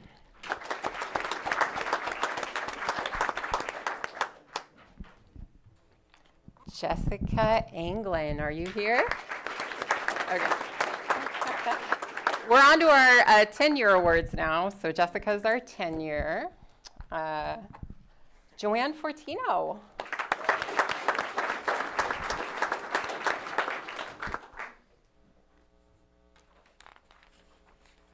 No worries. I'm faster than the awards. Laura Harper.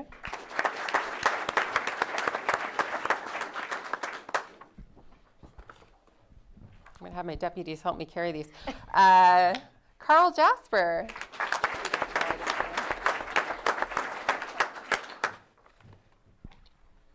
Patty Marler, I know you're here.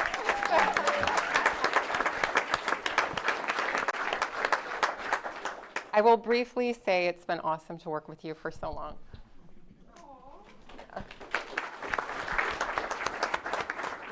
Diana Torres, use the microphone.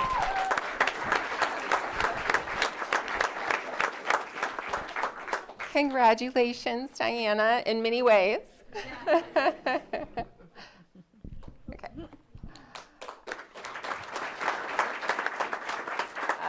Shire Yakimo, I don't think she's here. Melissa Lenz, I saw you out there. Congratulations, Melissa. Okay.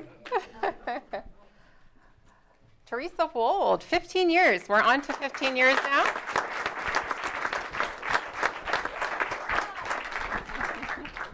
Congratulations, Teresa. Thank you. Alinda Plubel. Did I see you out there? Okay.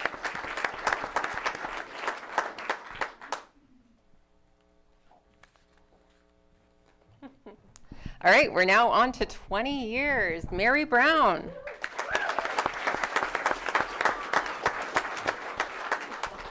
Betty Hayes, she's out, I already know that. Betty. Sharice Reynolds, I did not see her, but I know she's probably watching. 30 years, Sherry, come on up.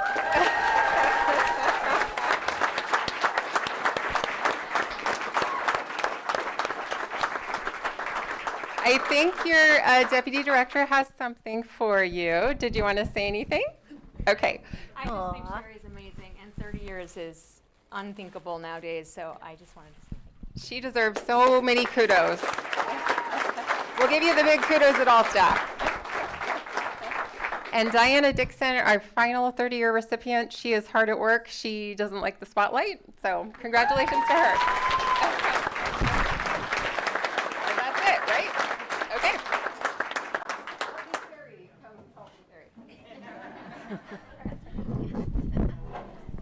Next, mine, Diana Rico, my right-hand person. Diana is having her 10-year anniversary. She began with us in May of 2015 as an HR technician.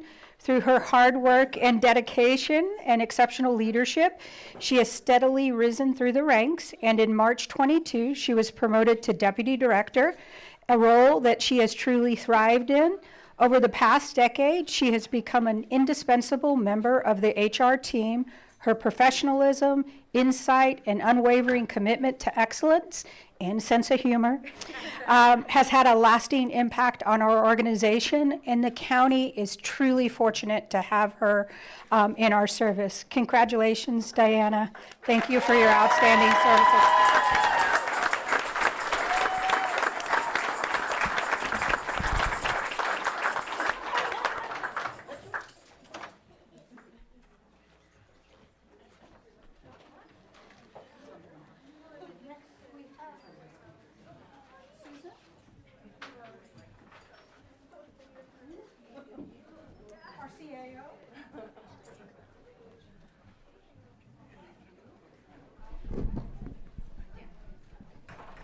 Casey, you want to come up? I know you're here somewhere. There she is.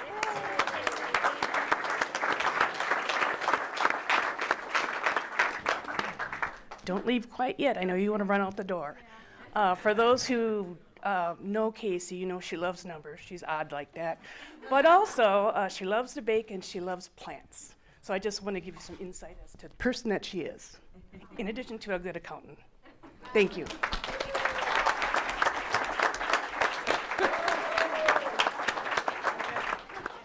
I have crazy staff, which I love. Mr. Carter.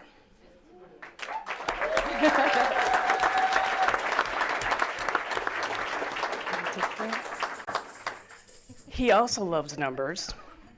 And the one thing that I want to let you know that he's a gearhead, for those who don't know that, and he survived Burning Man this August.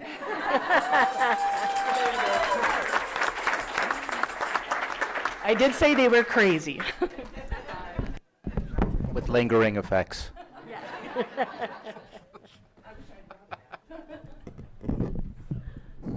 Next, I'm going to turn it over to Supervisor Rasmussen to celebrate a couple department heads. Thank you, Pam. And the first one is Director Lars Ewing.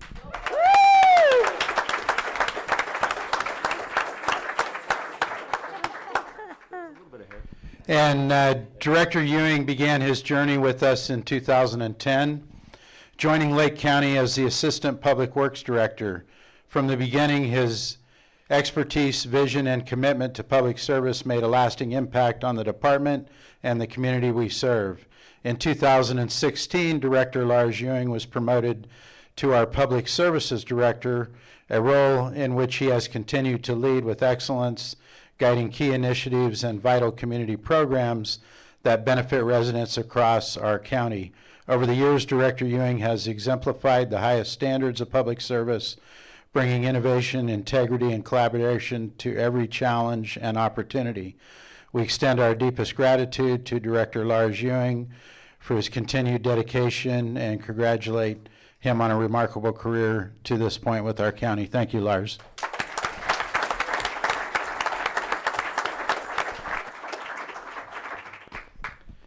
And next we have Wendy Monfrans, our Chief Probation Officer.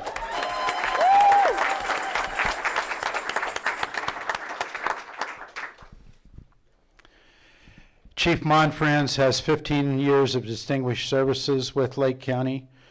Chief Monfrans began her journey with us also in 2010 when she joined the department as a Deputy Probation Officer. Her dedication and strong work ethic quickly stood out, and just 1 year later she was promoted to Deputy Probation Officer 3. In 2014, she advanced to the role of Senior Deputy Probation Officer, where she continued to demonstrate exceptional leadership and commitment to public service. Her rise through the ranks continued in 2017 when she was promoted to Chief Deputy Probation Officer. Then in 2020, she became the Assistant Chief Probation Officer, a testament to her vision, integrity, and steadfast leadership. Finally, her journey culminated in her appointment as the Chief Probation Officer, where she now leads the department with dedication, compassion, and a clear commitment to betterment of our community. Chief Monfrans' 15 years of service reflect not only professional growth, but also an unwavering dedication to justice, rehabilitation, and community safety. We thank her for her continued leadership and congratulate her on this remarkable achievement. Thank you.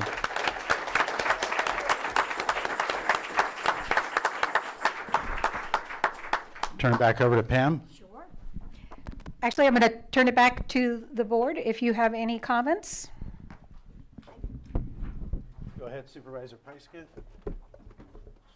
So we do this twice a year, and I love this event. Not only do we really get to take a moment and celebrate all the individuals who are meeting these milestones and hear a little bit about the work that they're doing, but it really just shows us how special Lake County is because of the people that are here. The people are you, the servants, the public servants who are committed to serving and caring for the people that live in our county every single day. And we're so grateful for all the work that you do.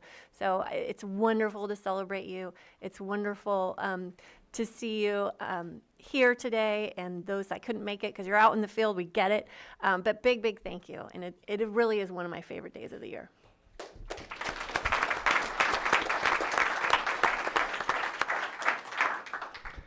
My comment is similar to the sheriff's. It's the people doing the work, whether you're in the front line or even in the administration of your department, your division. It takes a team to make the things happen that we want to make happen for our community. Your dedication, your years of service, 35, Lon, I use that GIS system every single day.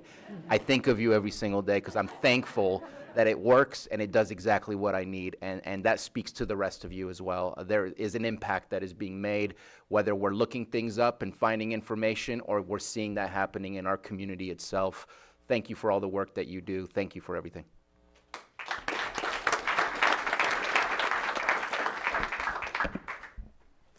Well, you are definitely the backbone of the county. So your work is very much appreciated. And I'd like to just say thank you to each and every one of you.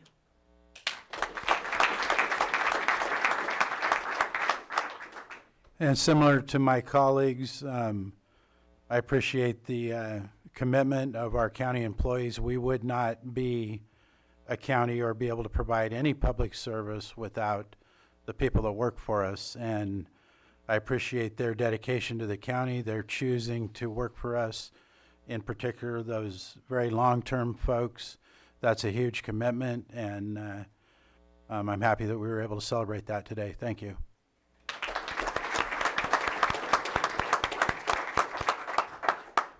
Do we have any members of the public in the room that would wish to comment on this item? Seeing none, any hands online, Johanna? No hands online. With that, thank you again, and we're going to take a short 5-minute break.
That's how we clear a room.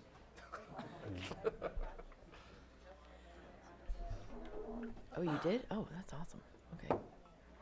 And it's We'll call our meeting back to order and move on to our 6.9 item, which is public hearing consideration of A, rescission of Resolution 2025-102, adopting development agreement 24-01 for the Gwinnett Valley Mixed-Use Plan Development Project, and B, draft ordinance adopting development agreement 24-01 for the Gwinnett Valley Mixed-Use Plan Development Project. And at this time, I will turn it over to Director Turner to start this item. Thank you. Mireya Turner, Community Development Director. On August 26th, when the board approved the various parts of the Gwinnett Valley Mixed-Use Plan Development Project, the board approved the development agreement by adopting a resolution. It was after that hearing that we realized that according to the Lake County zoning ordinance, development agreements are approved via ordinance. So the item that you have before you today is a correction item to make sure that we are presenting to you the approval of the development agreement using the correct mechanism, which is an ordinance. Also, on August 26th, the board approved or adopted that resolution as amended, specifically to add a clause into the development agreement that states, the county encourages the developer to continue to work with the Calliope Water District regarding the district's purchase of a portion of the off-site well site and the district's operation of a well thereon pursuant to the existing term sheet between the developer and the district. When I was updating this item for correction, I inadvertently overlooked that amendment, and I just sort of copied what had been approved already and just stuck an ordinance on it.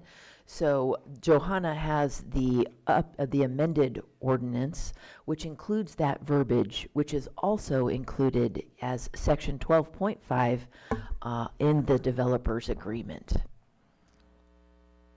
Keep going. Nope, that's not it. It's the other one, the one that was in the Word document. It should be at the top of the next page. It's the last whereas. Oh, there you go. So we placed it in the whereas to recognize in the updated ordinance the amendment that had taken place on August 26th. It is also included in section 12.5 of that ordinance. 12.5 of the development agreement. Staff recommends then that the board rescind Resolution 2025-102, which was the improper mechanism, and approve the first reading of the approval of the development agreement via ordinance. And I'm happy to answer any questions. We have questions from board members at this time. Supervisor Sabatier? Yeah, I do, and I appreciate the effort to fix that little bump there. However, we approved a resolution last time which included the approval of the developer agreement, and that is completely being canceled because the resolution is being canceled. It wasn't two separate decisions of we're approving a resolution and we're approving a developer agreement. So here, we're reapproving the whole thing.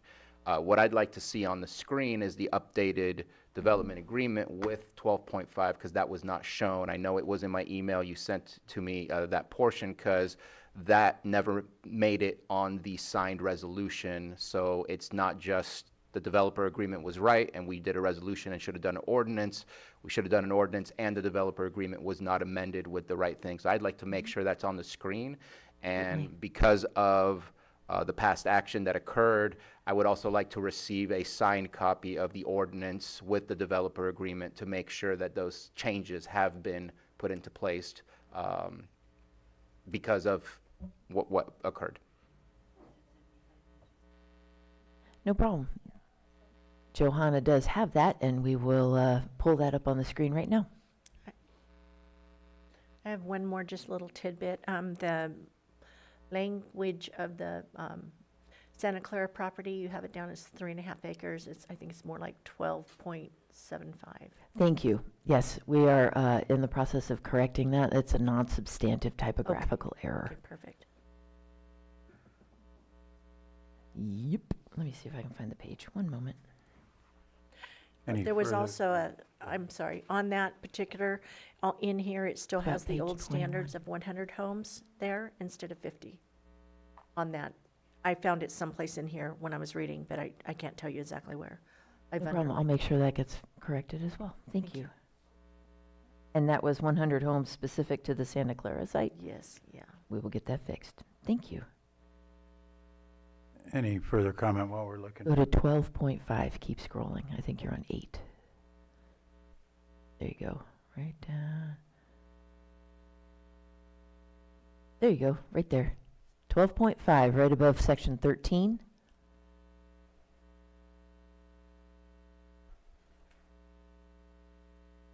Thank you. Absolutely.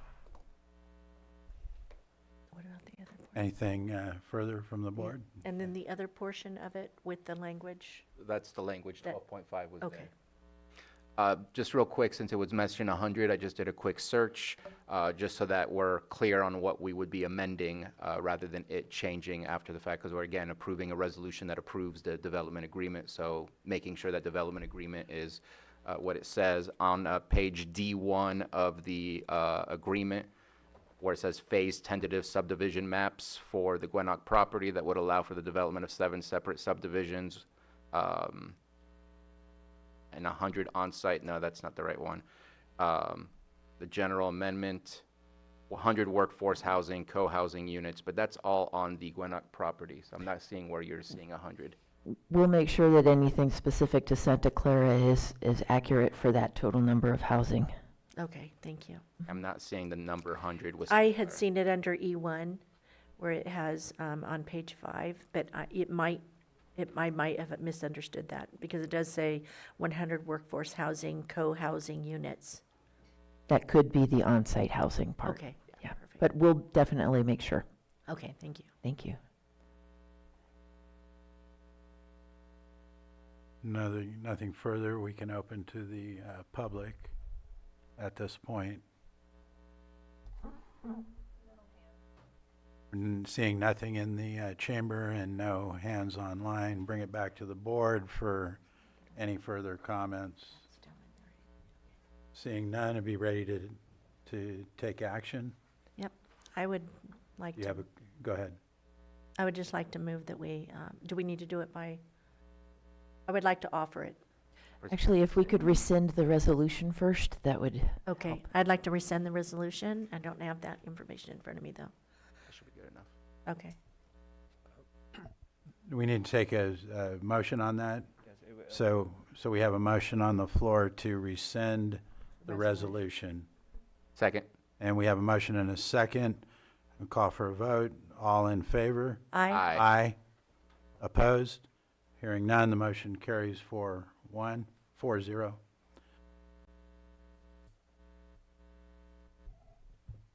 And we have a second piece of action that we need to take. County Council, do you want to Yes. help us with that? Yes, since, thank you, Mr. Vice Chair. Since the second recommended ask from staff would be in relation to the ordinance, it would be the first reading of the ordinance. It consists of 2 motions for purposes of the first reading. The first motion would be a motion to approve the first reading of the ordinance to be read in title only, as amended. I offer that motion. We have a motion Second. and a second. Call for a vote. All in favor? Aye. Aye. Opposed? Hearing none, motion carries. Okay. It's an ordinance adopting development agreement 24-01 for the Gwinnett Valley Mixed Use Plan Development Project. And then, Thank you. Go ahead. and the second part, or the second motion as it relates to the ordinance would be the motion to approve the draft ordinance as amended to be advanced to the next Board of Supervisors meeting for consideration and possible adoption. I offer the motion as stated. Second. We have a motion and a second. Call for a vote. All in favor? Aye. Aye. Opposed? Hearing none, no opposition, the motion carries. Thank you. Thank you. Would you like me to stay for the 11 o'clock? Yes, please. Okey-doke. And we're going to move on, and we're after 11 now, but close to on time, so we'll move to our 6:10 item, which is consideration of a request for board direction regarding establishment of an ad hoc committee for development of agricultural road standards, and I'll turn it over to Director Turner. Thank you, Mireya Turner, Community Development Director. When the state started working on cannabis policy to legalize this industry, they referred to it as commercial cannabis to differentiate it from illegal cannabis. This terminology has proven to be kind of confusing as jurisdictions were grappling with their own local regulations. And in particular, it was it meant something to deem it a commercial activity in regards to 4290 and 4291 road standards. And so there was confusion about assigning commercial road standards to what is essentially an agricultural road, similar to the roads we have in our vineyards and our orchards. In 2019, the board addressed this confusion, resulting in a resolution that recognized cannabis as a commercial agricultural activity and a commercial agricultural product, and exempted it from commercial road standards as pertains to 4290 and 4291.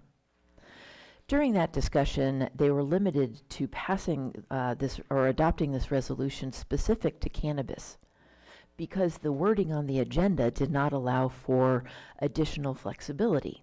But during that hearing, the board expressed significant interest in assembling an ad hoc committee with agricultural stakeholders to talk about developing road standards that would be specific to agriculture. That was in 2019.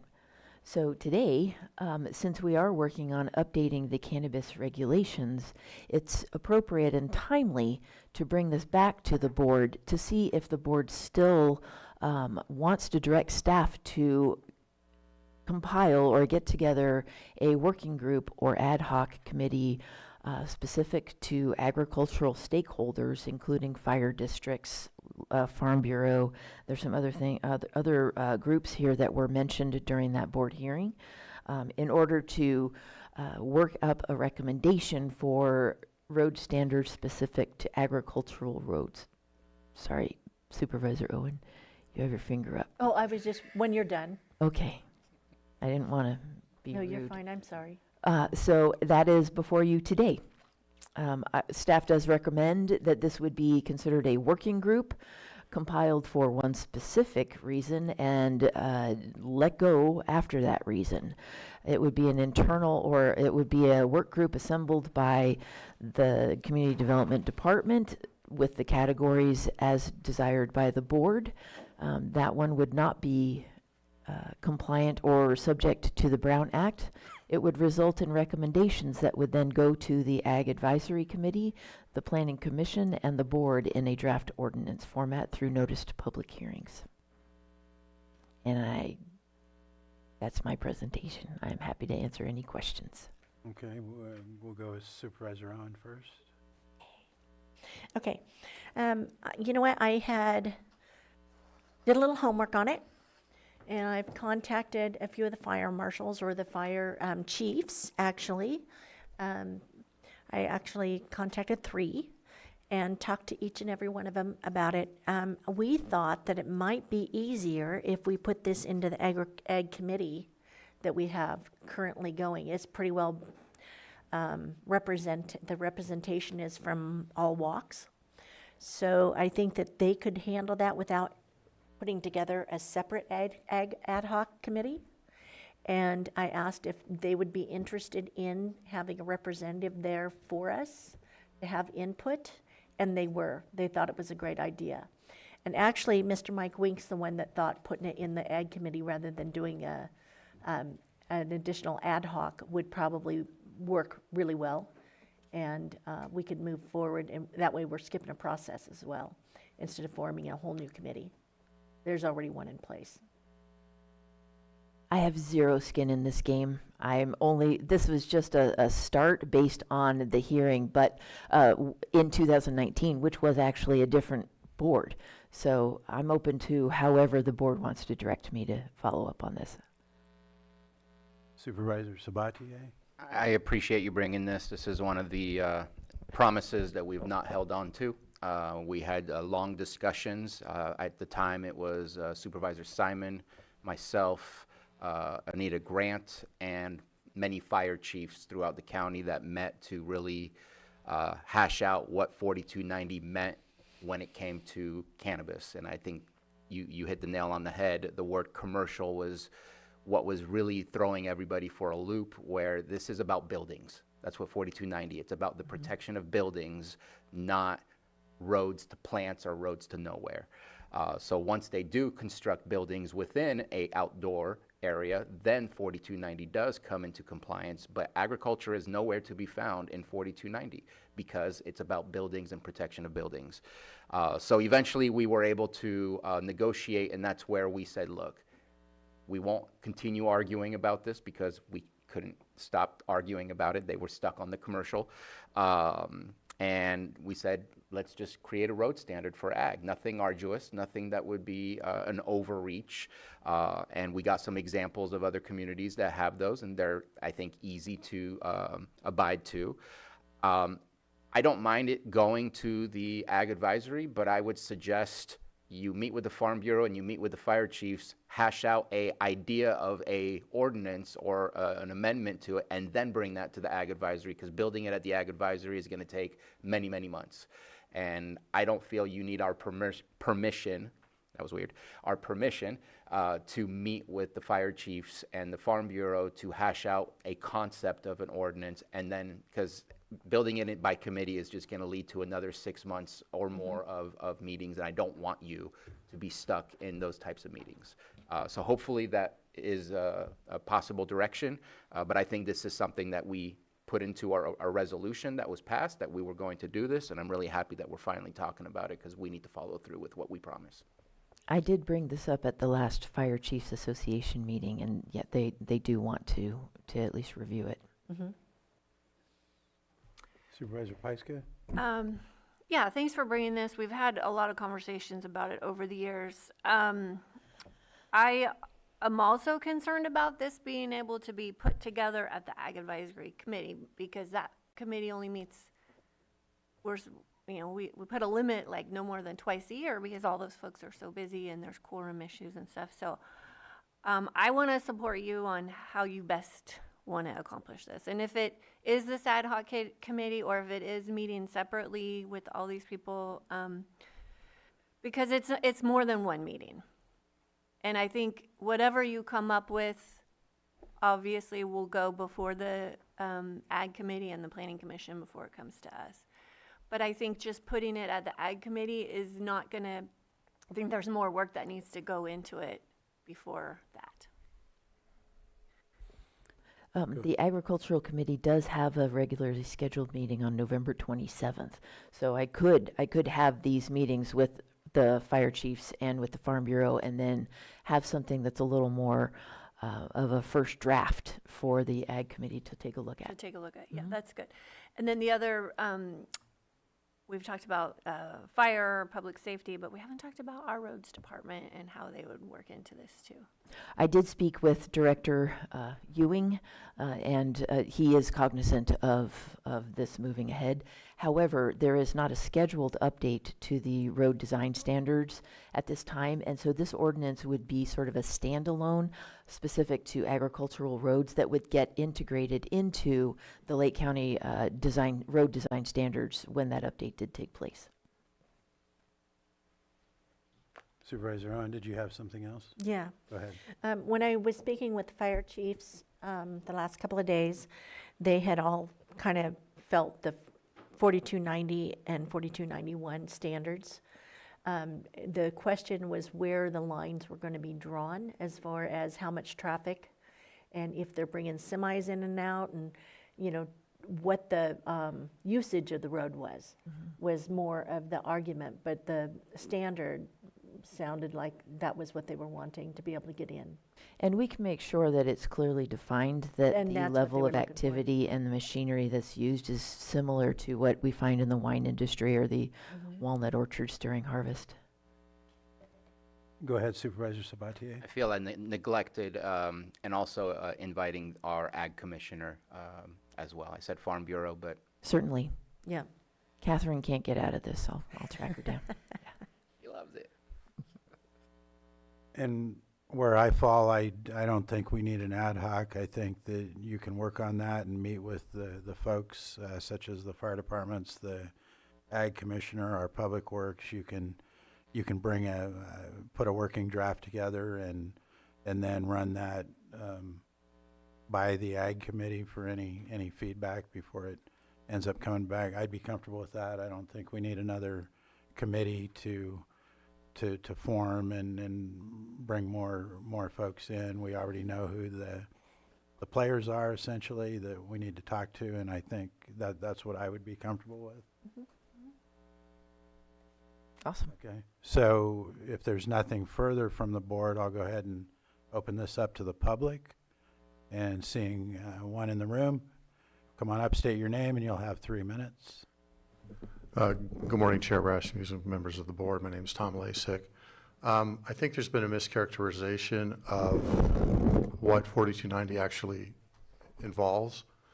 If you actually look at the regulation from the state minimum fire safety, I forgot what the whole acronym, there's two parts to this that are relevant. One is that the road and historically what's been going on with cannabis is that CDD has only been evaluated in 4290 that's on the property line. But the ordinance actually requires that the roads leading to the property also have to be assessed for 4290 compliance. And historically that has not been done. And this has been brought to the Planning Commission's attention and to CDD's attention by Mr. Wink back in June. Mr. Lasik, just want to be clear that we're only discussing today that whether or not we're going to form an ad hoc. Understood. So the misrepresentation there is that there is an exception within the 4290 for ag roads, but if you read that exception, and I just want you to be clear so you see if you're going to be wasting your time on a committee, is that it has to be used solely for ag. We have a lot of roads that agriculture uses, but they're not used solely for ag. So if you have a road, say, Spruce Grove Road, you might want to consider that to be ag, but as soon as there's something there that's not ag. I think we're getting off topic on what our decision is today. Right. I would advise then not to have a committee. I would advise that you take a look at the ordinance clearly, and I think you'll find that it probably isn't worth the effort. There's at least 3 insurmountable roadblocks to that challenge. And one is the definition of what's required, the definition of the exception, and the definition by the state. Thank you. Thank you. Anything further in the room? And do we have anything online, Johanna? We have Rebecca, go ahead and unmute, and you'll have 3 minutes. Thanks. This is Rebecca with Lake County Farm Bureau. I just wanted to confirm that LCFB would be more than willing to engage in a meeting or a series of meetings with fire representatives to get something drafted and then move that through the appropriate channels. So yeah, if you need our help, just go ahead and reach out to us, Maria, and we would be happy to engage. Awesome. Thank you. Anything further online, Johanna? No, and we have Director Ewing, so go ahead and give him the floor. Lars Ewing, Interim Public Works Director, just to basically piggyback off of that with Public Works involvement for this, in particular as it relates to public roads that would ultimately be non-county maintained, but still public. Public Works has the responsibility to review those for for compliance with the current road standards, and so it would be certainly important that we are included in that. Mireya and I have had that conversation, so I look forward to that.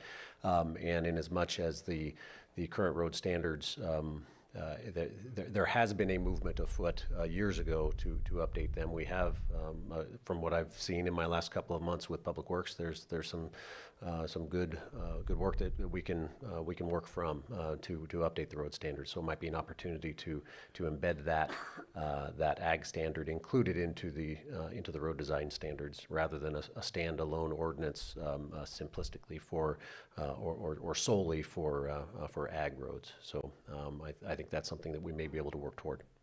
Thank you. Thank you. And seeing no further public comment, I'll bring it back to the board. And it sounded like we had a consensus, unless there's anything further from the board at this point. And seeing none, do you have any questions for us or clarifications? I think I'm clear. I got to get busy. All right, thank you. We'll go ahead and close this item. Thank you, Chair? Maria. Yes, go ahead. May I? Yeah. I know that County Council was instrumental in our original conversation, and hopefully County Council can also be involved throughout the process, just because there was quite the conversations that we had, and there may be some historical knowledge at County Council's office that may help us progress rather than restart at the very beginning of the arguments that we were having. It was assumed that I wouldn't make any moves without county council. Yeah, thank you. Okay, we'll go ahead and close this item, and we're going to move on to our 7.6 item at this time, and that is consideration of a resolution approving County of Lake Health Services to apply for funding in the amount of $488,205 through the California Department of Public Health for fiscal years 2025 through 2030, and authorize the Director of Health Services to sign said application. With that, I'll turn it over to our Health Services Director for presentation. Good morning. Thank you, Board. Anthony Arndt, Health Services Director. This funding is from CDPH to fund us for 5 years for STI control work, primarily contact investigation, some case investigation, community education, and partnership education. So should be pretty simple. It helps fund about a little less than one position, one community health nurse, or a DIS position. With that, do we have any questions from the board? In full support. Anything further? I have no concern at this point. So we'll go ahead and open it up to the public. Do we have anyone in the room? No hands online, nothing in the room, so I'll bring it back to the board for any action. Mr. Chair, I offer the resolution. Resolution's been offered. All right. Supervisor Owen. Aye. Supervisor Sabatier. Aye. Supervisor Pyska. Yes. And Supervisor Rasmussen. Aye. And that concludes the item. Thank you. And now I'm going to go back to item 7.3 on the agenda, which is consideration of the agreement between the County of Lake and Clover Valley Guest Home for Adult Residential Support Services and Specialty Mental Health Services in the amount of $1,200,000 for fiscal year 2025-2026. And with that, I'll turn it over to Director Jones from Behavioral Health Services. Thank you, Mr. Vice Chair. Clover Valley Guest Home is one of two boarding care facilities in Lake County period. And so we keep them full. I believe they are a 6 or 8 bed facility, and this is one of the few places we can step people down back into the community from other facilities out of county. For some people, it is the lowest level of care that they will be able to have because they will need lifelong support, perhaps in a home. It is a large cost, and it has increased over significantly, I would say, since the pandemic. However, it is cheaper than other types of more expensive subacute facilities, and so we are hopeful that additional board and care operations will exist within Lake County, and we can further bring more people back home. With that, I respectfully request your board consider approval of this important agreement. Thank you, Director Jones. Supervisor Sabatier? And I believe there's a change that's required in this contract to 620, or the action to 625, is that what it is? Yes, yes, Supervisor.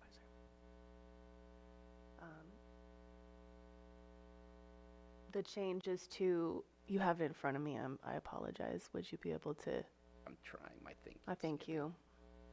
I know the contract is correct. It's, the 1.2 is more than it should be.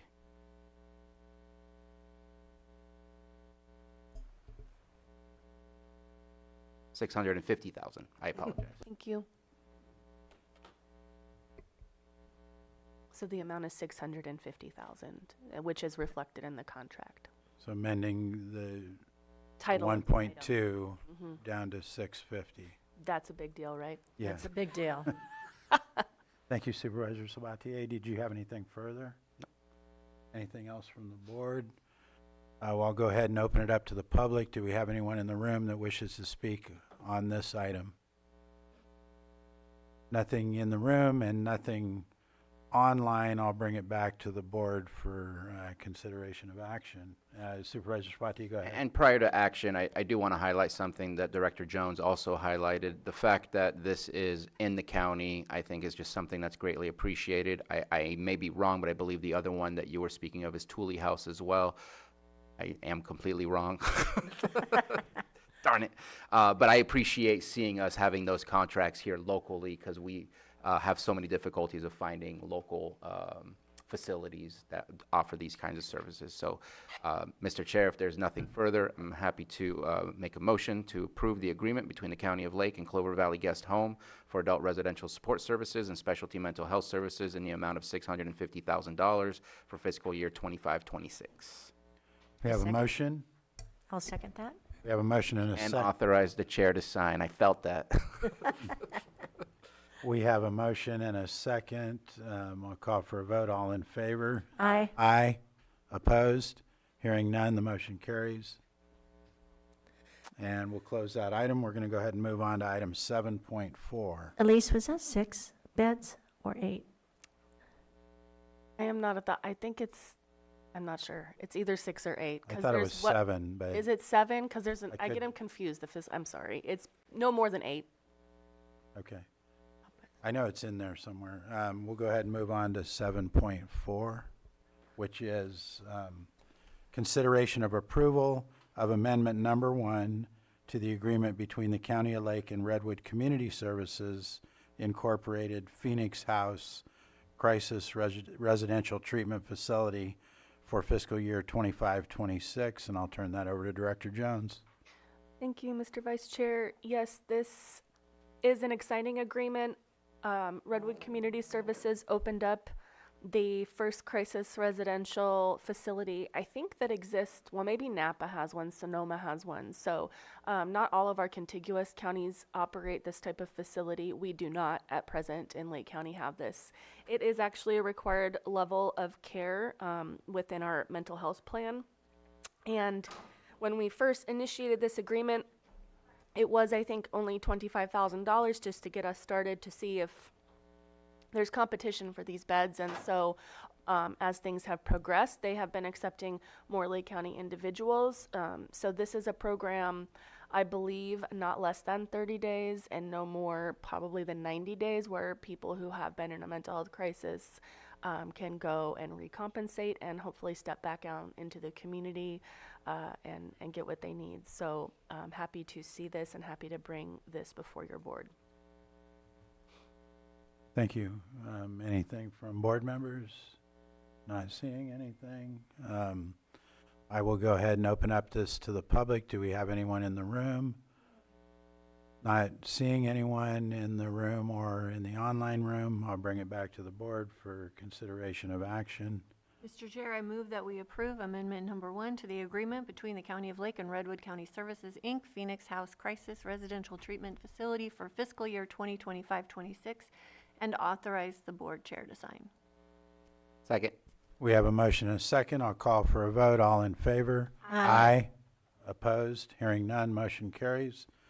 And we're going to go ahead and move on to item 7.5, which is consideration to approve the submission of the attached letter to the Department of Healthcare Services, DHCS, and again, this will be presented by Director Jones.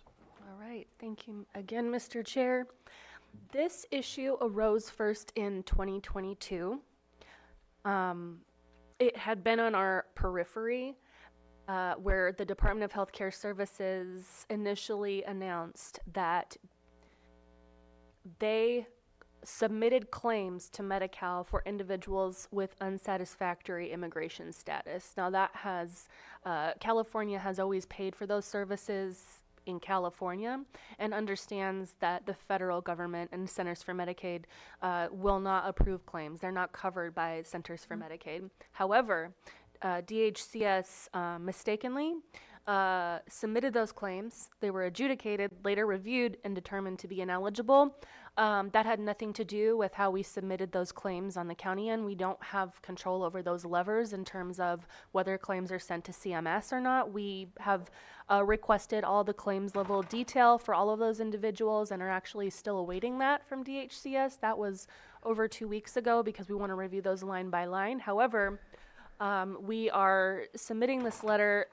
I am not really expecting that they're going to turn around and say, oh, okay, we're not going to do that. However, given the significance of the amount, it's well over $1 million, and the current financial strain on our department to provide services that are required, it seems counterintuitive, and I am hoping to draw that issue to attention with the Department of Healthcare Services. There is also considerable discussion about this matter within California Behavioral Health Directors Association. We have been keeping them apprised. And there may be other counties that have or are planning to submit a similar letter. Again, the intention is to flag the issue with DHCS, and perhaps there will be a reconsideration, but that is the intent. Thank you. Thank you. Do we have anything from board members? Supervisor Pyska, I believe you were first. Well, I appreciate all the backup that Amber sent yesterday on this. This is just really unfortunate. But I agree with the letter. I would like to know if there's other ways that we can advocate through our lobbyists and our other, well, in CSAC and RCRC too. So is this something that you're talking about with your policy committee at all? Has it come up? Not yet. Okay. And I don't know if it's a California issue or if other states are dealing with the same, because, I mean, according to what I'm understanding, this is the state of California that submitted these. This is not like an every county issue, so I guess it depends on the state and how it is that they fulfilled their claims, if it was through their own general fund or if it was going through the Medicaid process. But it sounds to me like this is not a new administration change based on HR 1 or any new changes like the state of California has changed how we deal with those that are undocumented currently. This is obviously from the past that the state was given a warning and the state is finally ready to start looking at taking action, which is unfortunate. Any further comments? But I will be looking into it and having conversation with Justin Garrett, Danielle Bradley over at CSAC, and seeing if there's anything else on the federal level that's happening to see what's possible. Yeah, and then I saw Matthew come in wondering about our lobbyists too. Can you address that, Matthew? So I don't have an immediate update. This is Matthew Rothstein, Chief Deputy County Administrative Officer. I don't have an immediate update from our lobbyists, but if it's the will of your board, we certainly can reach out to them on this topic. Wasn't cleanly a part of any one of your board's existing priorities. However, certainly it's relevant to, county revenues. There are other implications that it could be tied to, but we would seek clear direction from your board that was of interest, and then definitely can follow up in that respect. All right, my comment would be I'm in support of your method of moving forward on this, and also I would agree that we should have our admin office work with our, what's the right word, our consultants? Lobbyists. Lobbyists, I'm sorry, So if there's nothing further at this time from the board, I'll go ahead and, yes, Supervisor. Just a couple of comments. One, obviously, not sending a letter is ridiculous. We got to at least give it a shot and see. Appreciate you being upfront about the possible amount. It's about 1.2 million total, a little bit below that. That's not a small number. What I wish is that we had discussed at least this concept during our budget time.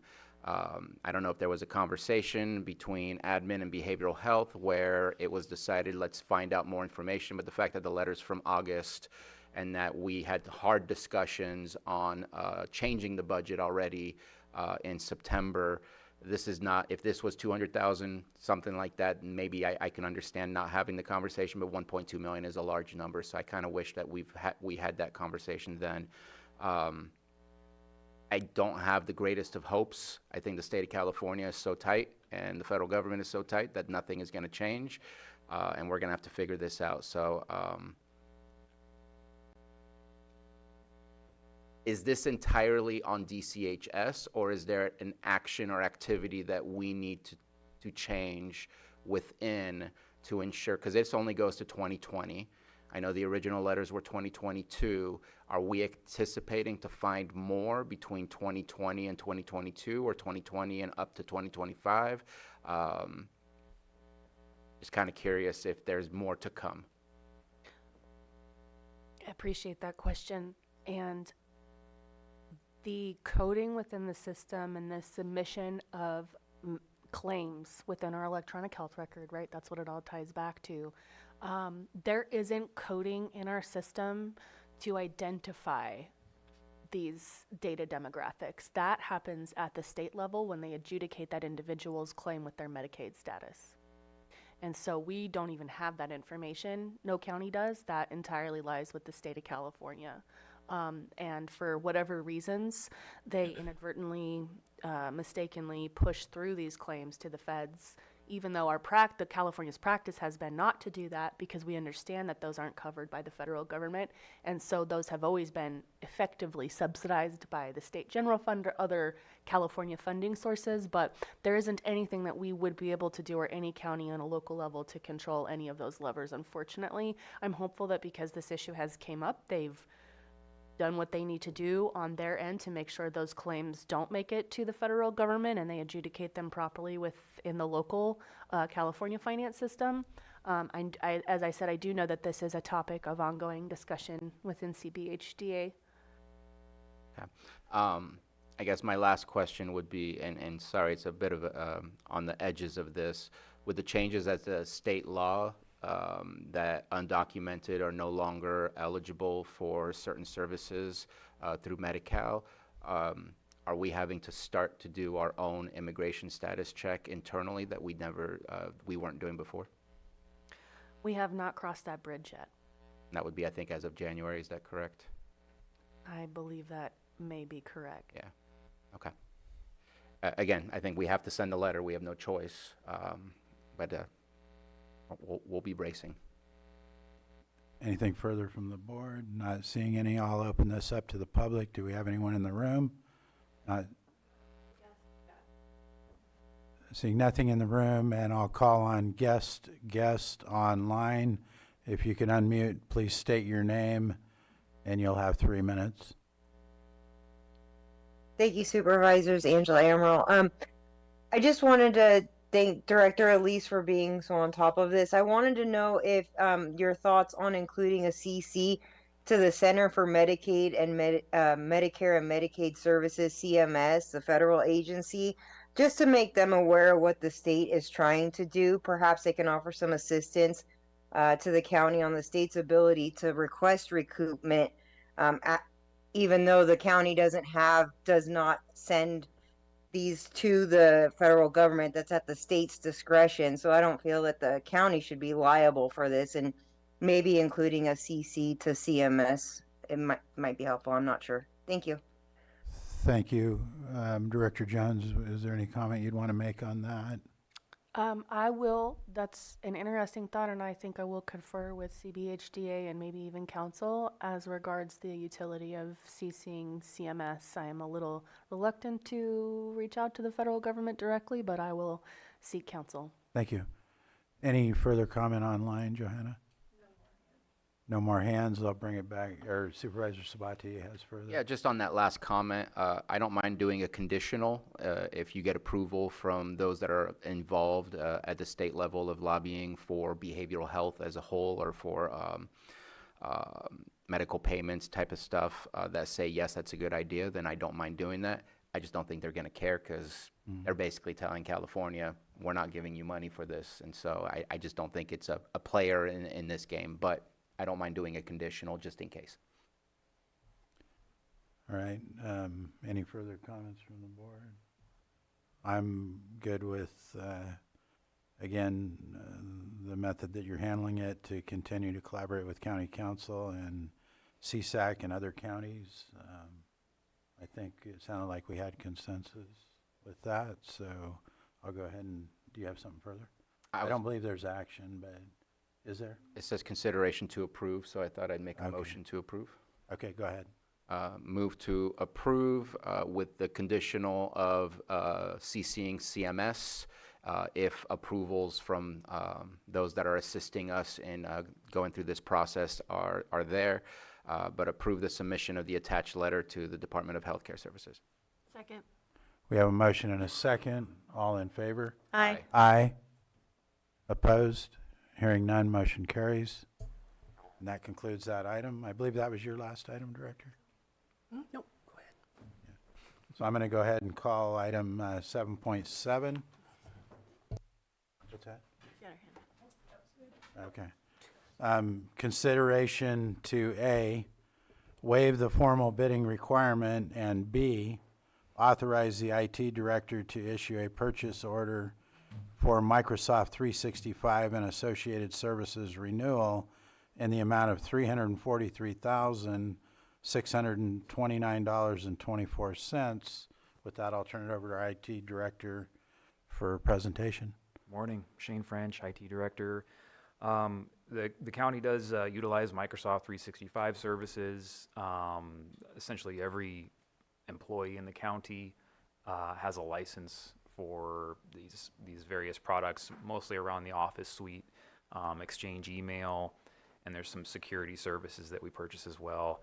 Asking for your board to consider waiving the formal bidding requirement. This is a software that is purchased on a competitively bid contract issued by the County of Riverside. It's essentially the contract that pretty much every county purchases off in the state. Not going to get any better pricing than you can get on there. There's a handful of other items in here, such as SQL licensing. Basically, they bundle all this up together every year for us to re-up, and these are all subscription-based services.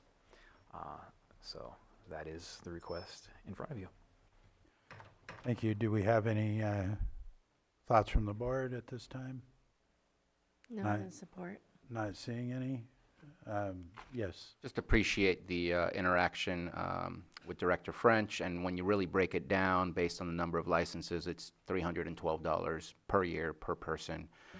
It is a big number, but we also have currently 1128 allocations for staffing, so we're actually undercutting 28 people if we hired everybody.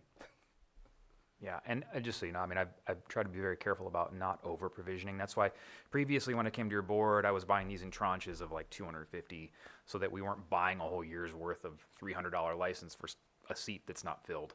And so, but we're filled now. Everything's been cut over. Everybody's on the licensing. So again, we try to keep the margin pretty thin, but we also don't want to, and we have run out of licenses at times when departments needed to onboard somebody. So I have to keep a little bit of a buffer there too. Yeah, I'm in support. Nothing further from the board. We'll open it to the public. Do we have anybody in the room? Nobody in the room, nobody online. I'll bring it back to the board for action. Mr. Chair, I move. Hang on. I noticed that there's two attachments that I didn't see before. Is there a difference between the two attachments? Because originally this was just a one renewal. Now it has another renewal with a different attachment. I would expect there just to be the one. It's just basically a quote from Dell.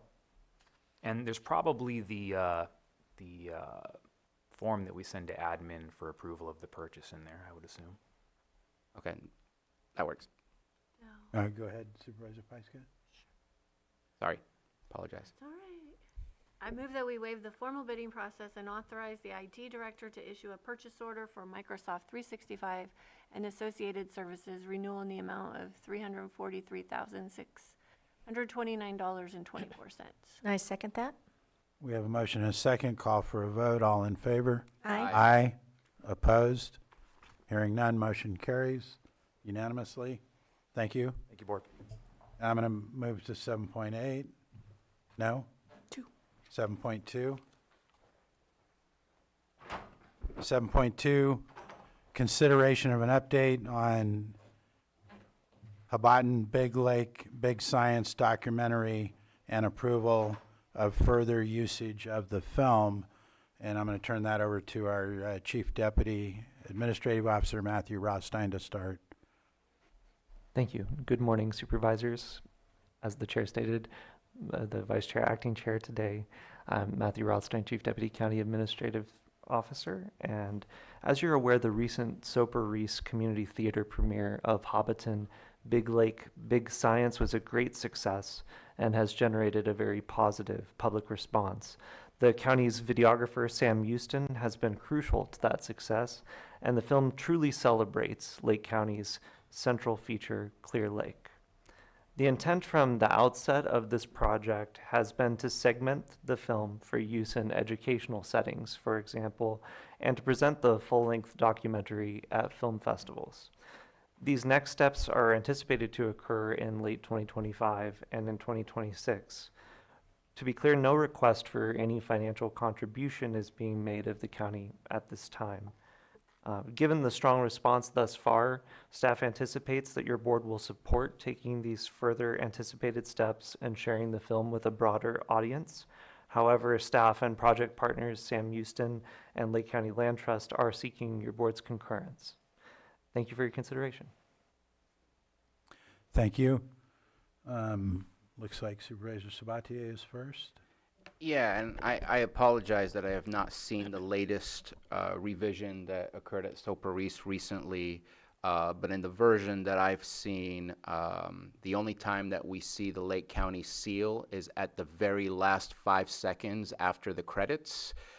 And since we pitched in a large sum and since we want to, part of the reason the movie exists is because of that support that we provided, the funding. And obviously the hard work of those that were involved. Just wondering if we can get the seal of County of Lake Presents at the very beginning of that film rather than after everybody's walked out of the theater where we're literally the last 5 seconds. Not sure if that has been changed in the updated version, but part of being a sponsor is to ensure that people see County of Lake when we are presenting this and not missing that opportunity. Granted, as you listen and you watch the movie, you'll catch on, but imagery is important. We see that in all the other films that are created in the sense of really highlighting those that put the funding and made that possible. So that would be my one request. Other than that, absolutely yes. Are we able to answer that question as to whether or not that has been changed? I don't recall from. I don't believe that has been changed, but it certainly is something that can be done. Absolutely. Okay. Anything further from supervisors? I'm in support of it. I believe we just need approval by consensus on this. I'm in support. And I can't disagree with having the county No, I think that's a seal great, prominently. great comment. I think we have consensus. Yeah, so I go ahead and open it up to the public, though. I don't believe I've done that yet. Do we have anyone in the room? Yes. Please state your name for the record, and you'll have 3 minutes. Good morning, Acting Chair Rasmussen and Supervisors, Margot Kambara. This is a public comment that is similar to the one that I submitted in the comments this morning. Your board's support of the documentary, Hobbiton, Big Lake, Big Science, is encouraged. The documentary extends the positive effects of Clear Lake Integrated Science Symposium, which your board supported. CLIS and Hobbiton placed Lake County on scientific, cultural, and conservation center stage. The documentary has work projects that can be extraordinary resources in Lake County classrooms, awakening the citizen scientists within our youth. Screening Hobbiton, Big Lake, Big Science in other locales and venues advances the documentary's messages. It also casts Lake County in a positive light, a forward-thinking community that celebrates the citizen scientists and conservation of Clear Lake. Thank you for your consideration. Thank you. Do we have anything further in the room? We have Assistant Administrative Officer, Mr. Carter here. Good morning, Board. There is one request that's coming from Sam and Angela. With the request related to the festivals, there's a very specific way it has to be submitted and order. Is it okay if the County of Lake Seal comes at the beginning in the final version that is not part of those submissions, but of the actual final product that goes out to the public? If it's problematic for those submissions, I don't have an issue with that. So the true final would have it, but the festivals require a different format. Yeah. No, if it's interfering with the submission, we need to give them what they need to get them into the festivals. That's the request. Can't make something that's going to cancel this process, so All right. I'm good with that. And Johanna, I can't recall, did I ask if there was anyone online? No hands in Zoom, nothing else in the room, so I'll bring it back. It sounds like we have a consensus already, unless there's anything changed. And with that, I'll go ahead and close this item. Thank you. Thank you. And I'm going to go ahead and move to 7.8 unless that's problematic. But 7.8 is consideration of an update to the Lake County Library Collection Development Policy. And we actually have a request to continue this to a future date unknown at this point, I believe. Or do we have a date and time? We don't need a time, but the date is the 21st. The 21st. So anything from the board on a request to continue that to the 21st? Nobody has a concern. I'll go ahead and open that to the public for comment only as to whether or not we would continue this item, not the actual item. Seeing nothing in the room, anything online? No hands, bring it back to the board, where I think we already have consensus to move it, so I'll close this item. And CAO, do you have a recommendation? I do have a recommendation, Chair. Thank you for asking. You might want to try 7.1 before you go to lunch. And that's what I was going to do? Anyway, so with that, who's ready to go on reports? Supervisor Sabatier will be first. Let me see here. Looks like my calendar has been moved around quite a bit. I have a COC meeting on Thursday. Looks like Wednesday I have APC, but we had that last week, one of those awkward weeks where that moves around. Meeting with the grand jury in the afternoon. Then I've joined, I'm part of a CSAC working group right now on childcare, since we have a lack of childcare. I made that mention earlier during our proclamations. And so I reached out to First Five because it's not on my radar and hasn't been on my radar to be part of the Lake County Children Planning Council or Child Care Planning Council. And so that will happen on Thursday at 3 p.m. So I'll be going to those meetings just to keep learning and keep better understanding. Through CSAC, we've been meeting with First Five, Chamber of Commerce, some very interesting data and statistics that I think would be useful for us to eventually discuss about the loss of productivity and the loss to the economy by not having the child care systems that we used to have pre-fire and pre-COVID. All of those things have had a major impact. And just unfortunately, the way that those providers are supported through programs does not lead to a very livable wage, which also decreases the number of facilities or home child cares that are available to us. So meeting there, going to the Resilient Reentry that will be happening Friday at 10 a.m. at Woodland Community College. Always a great event that I enjoy supporting. It packs that college. There's great food, great speakers, and just all around good support for those individuals that are trying to turn around their lives. And then that's all I got. And CAO meeting on Monday, meeting with Hamaton regarding our data for the COC, and back here on Tuesday. Thank you, Supervisor. Keep it short. Sabatier, go ahead. 14th? Sorry, I will not be here on Tuesday. Nobody will, right? Yes. Okay, who's ready? I kind of am. Supervisor on? Okay. So it's just not taking my, I'll just cancel it. I know what I'm doing. Jessica, are you ready? Yeah, go ahead, Supervisor Pyska. It's not taking my ad. Well, let's see. Tomorrow, I have my NACO EELU monthly call, the geyser and diverter agreement discussion here at the courthouse. We have the Big Valley Advisory Committee in the evening. Thursday, Space Committee meeting, and Fire Safe Council meeting. Then I have my, do I have my Resilient Communities call? I can't tell if that's real or not. And then the Geyser 65 Years of Power People in Progress event. Friday, there's an RCRC and CSAC PG&E quarterly meeting, but I'm not going to go to Sacramento for it. I'll just do it from home. I'm not sure if I'll be able to make the Resilient Reentry because this thing is in the middle of the day. But I am going to go to the football game in Middletown Friday night with my family. Land Trust dinner Saturday.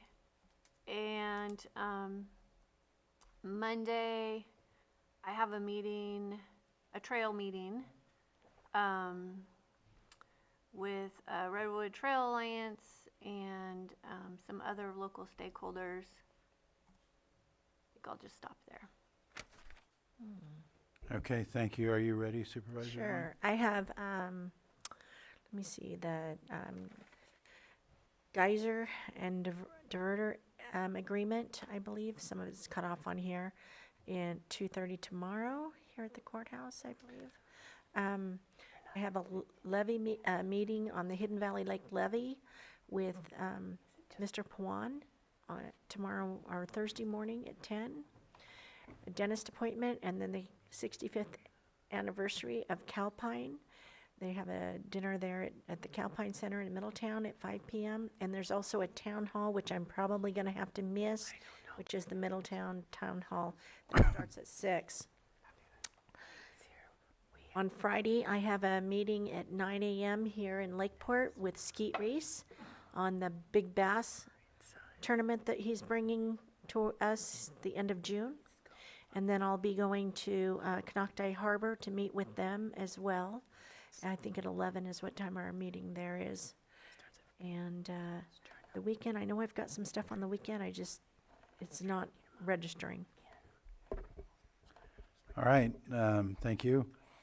I attended the Blue Ribbon Committee meeting. The important thing there is it was confirmed that all of the 14 projects that were in the queue are going to move forward with the $13.6 million that was funded by the state this year. A couple of those were county projects, one of them being, I think it was around $400,000, if I remember right, that's going towards the sonic buoys that we had another grant for. But nonetheless, that's all moving forward. I went to the homeless COC Town Hall. The COC and Supervisor Sabatier did a great job running that, and we had good participation from the public. I've been to a meeting, and we'll go to the other one with Supervisor Owen on the bass tournament that she's working on. Went to the Farm to Fork dinner and the Pear Festival since we had a last regular meeting. Had a meeting with Supervisor Sabati and with the Lakeport Fire and the homeless shelter to get some communications concerns dialed in. I had a meeting with the Genealogical Society. We had an APC board meeting last week. I went with a couple other supervisors to the ribbon cutting for the new center out at Sutter Lakeside Hospital. We had a COC meeting. Over this past weekend, I went to the sponsoring survivorship event and an Operation Tango Mike benefit breakfast. I'm going to try to go to National Night in Lakeport tonight if this meeting ends. It will never end. It may not. I plan to go to the Big Valley Groundwater Ad Hoc meeting this week on the 8th, and possibly the CTA Adventure that they're having. I will be at the Space Committee meeting with Supervisor Pyska. I've also got Mental Health Advisory Board meeting this week. I plan to go to the Geysers, the 65-year anniversary. I'm registered for that.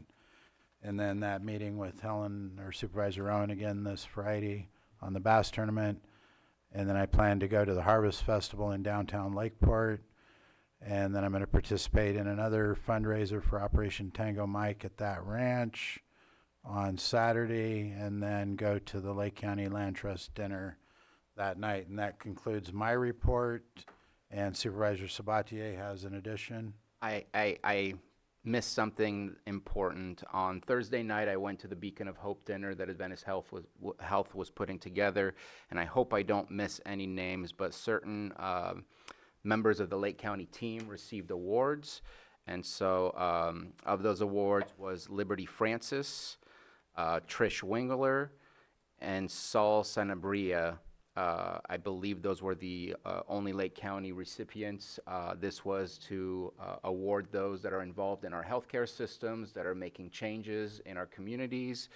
There were many more that were nominated throughout the entire evening, but those were some of the award winners that we were proud to see gaining awards for the work that they are doing all over at Health Services. And I believe that soon we will be hearing updates from Health Services about some of the activities specifically around tobacco retail license that are occurring, and it's exciting to hear what's happening. Thank you for remembering that. And with that, we'll go ahead and break for lunch and we'll be on time for our 1 o'clock item, coming back from lunch at 1 o'clock. Thank you.